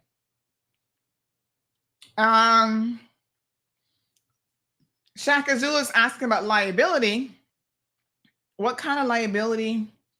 No, hashtag no BS lawsuits. I don't think there's any additional liability than anything else. I mean, it's not like they're bringing them here and having them in their care. And I mean, they're coming here as a visitor. So, you know, buyer beware, I guess. Miss Brenda says there's marketing and there's sensible marketing. All right. That's it, folks. Tomorrow morning, we'll be here again. Tune into the program. Please have yourselves a beautiful day. Still rain. You know, what can I say about this weather? Oh my God, it's next level ridiculous. I'm over it now. I need some sunshine back in my life. Dear Mr. Sunshine, my solar panels need you because, boy, when I get that next bill, I'm going to be cringing. Oh, God, I can feel another headache coming on. All right, that's all she wrote. You guys have a wonderful day. Thank you so much, Philip. He says, nothing new. The DOT and other tourism boards around the Caribbean have been doing this for some years. When I was in the business, we brought travel agents from all over the world to promote the airline and tourism. Yes. Yes. They're actually travel agency organizations that travel as groups, and that's what they do. They get to see the product firsthand, and then they can advise their clients like, oh, I want to go someplace tropical. What would you recommend? Well, definitely go to the Cayman Islands because, girl, I just went there and had a fabulous vacation. And look at all these beautiful places that I went and ate. And did you know I had me some curry chicken, honey child? You can get your curry chicken on too. Makes sense. All right. Y'all have a beautiful day. Yes, pay attention to the weather. Lavana, we're wishing you a successful day tomorrow. Lavana says it does work for sure. When you mention Lavana's kitchen, the food sounds out even quicker. Look at that. Look at that, honey child. What's on the menu today? All right, Lavana, we were praying for you tomorrow that you have successful surgery. Rest up, take your time, and we'll be back tomorrow morning. Y'all, please have a blessed day. Thank you for tuning in to another episode of The Cold Hard Truth on Bobo 89.1 FM.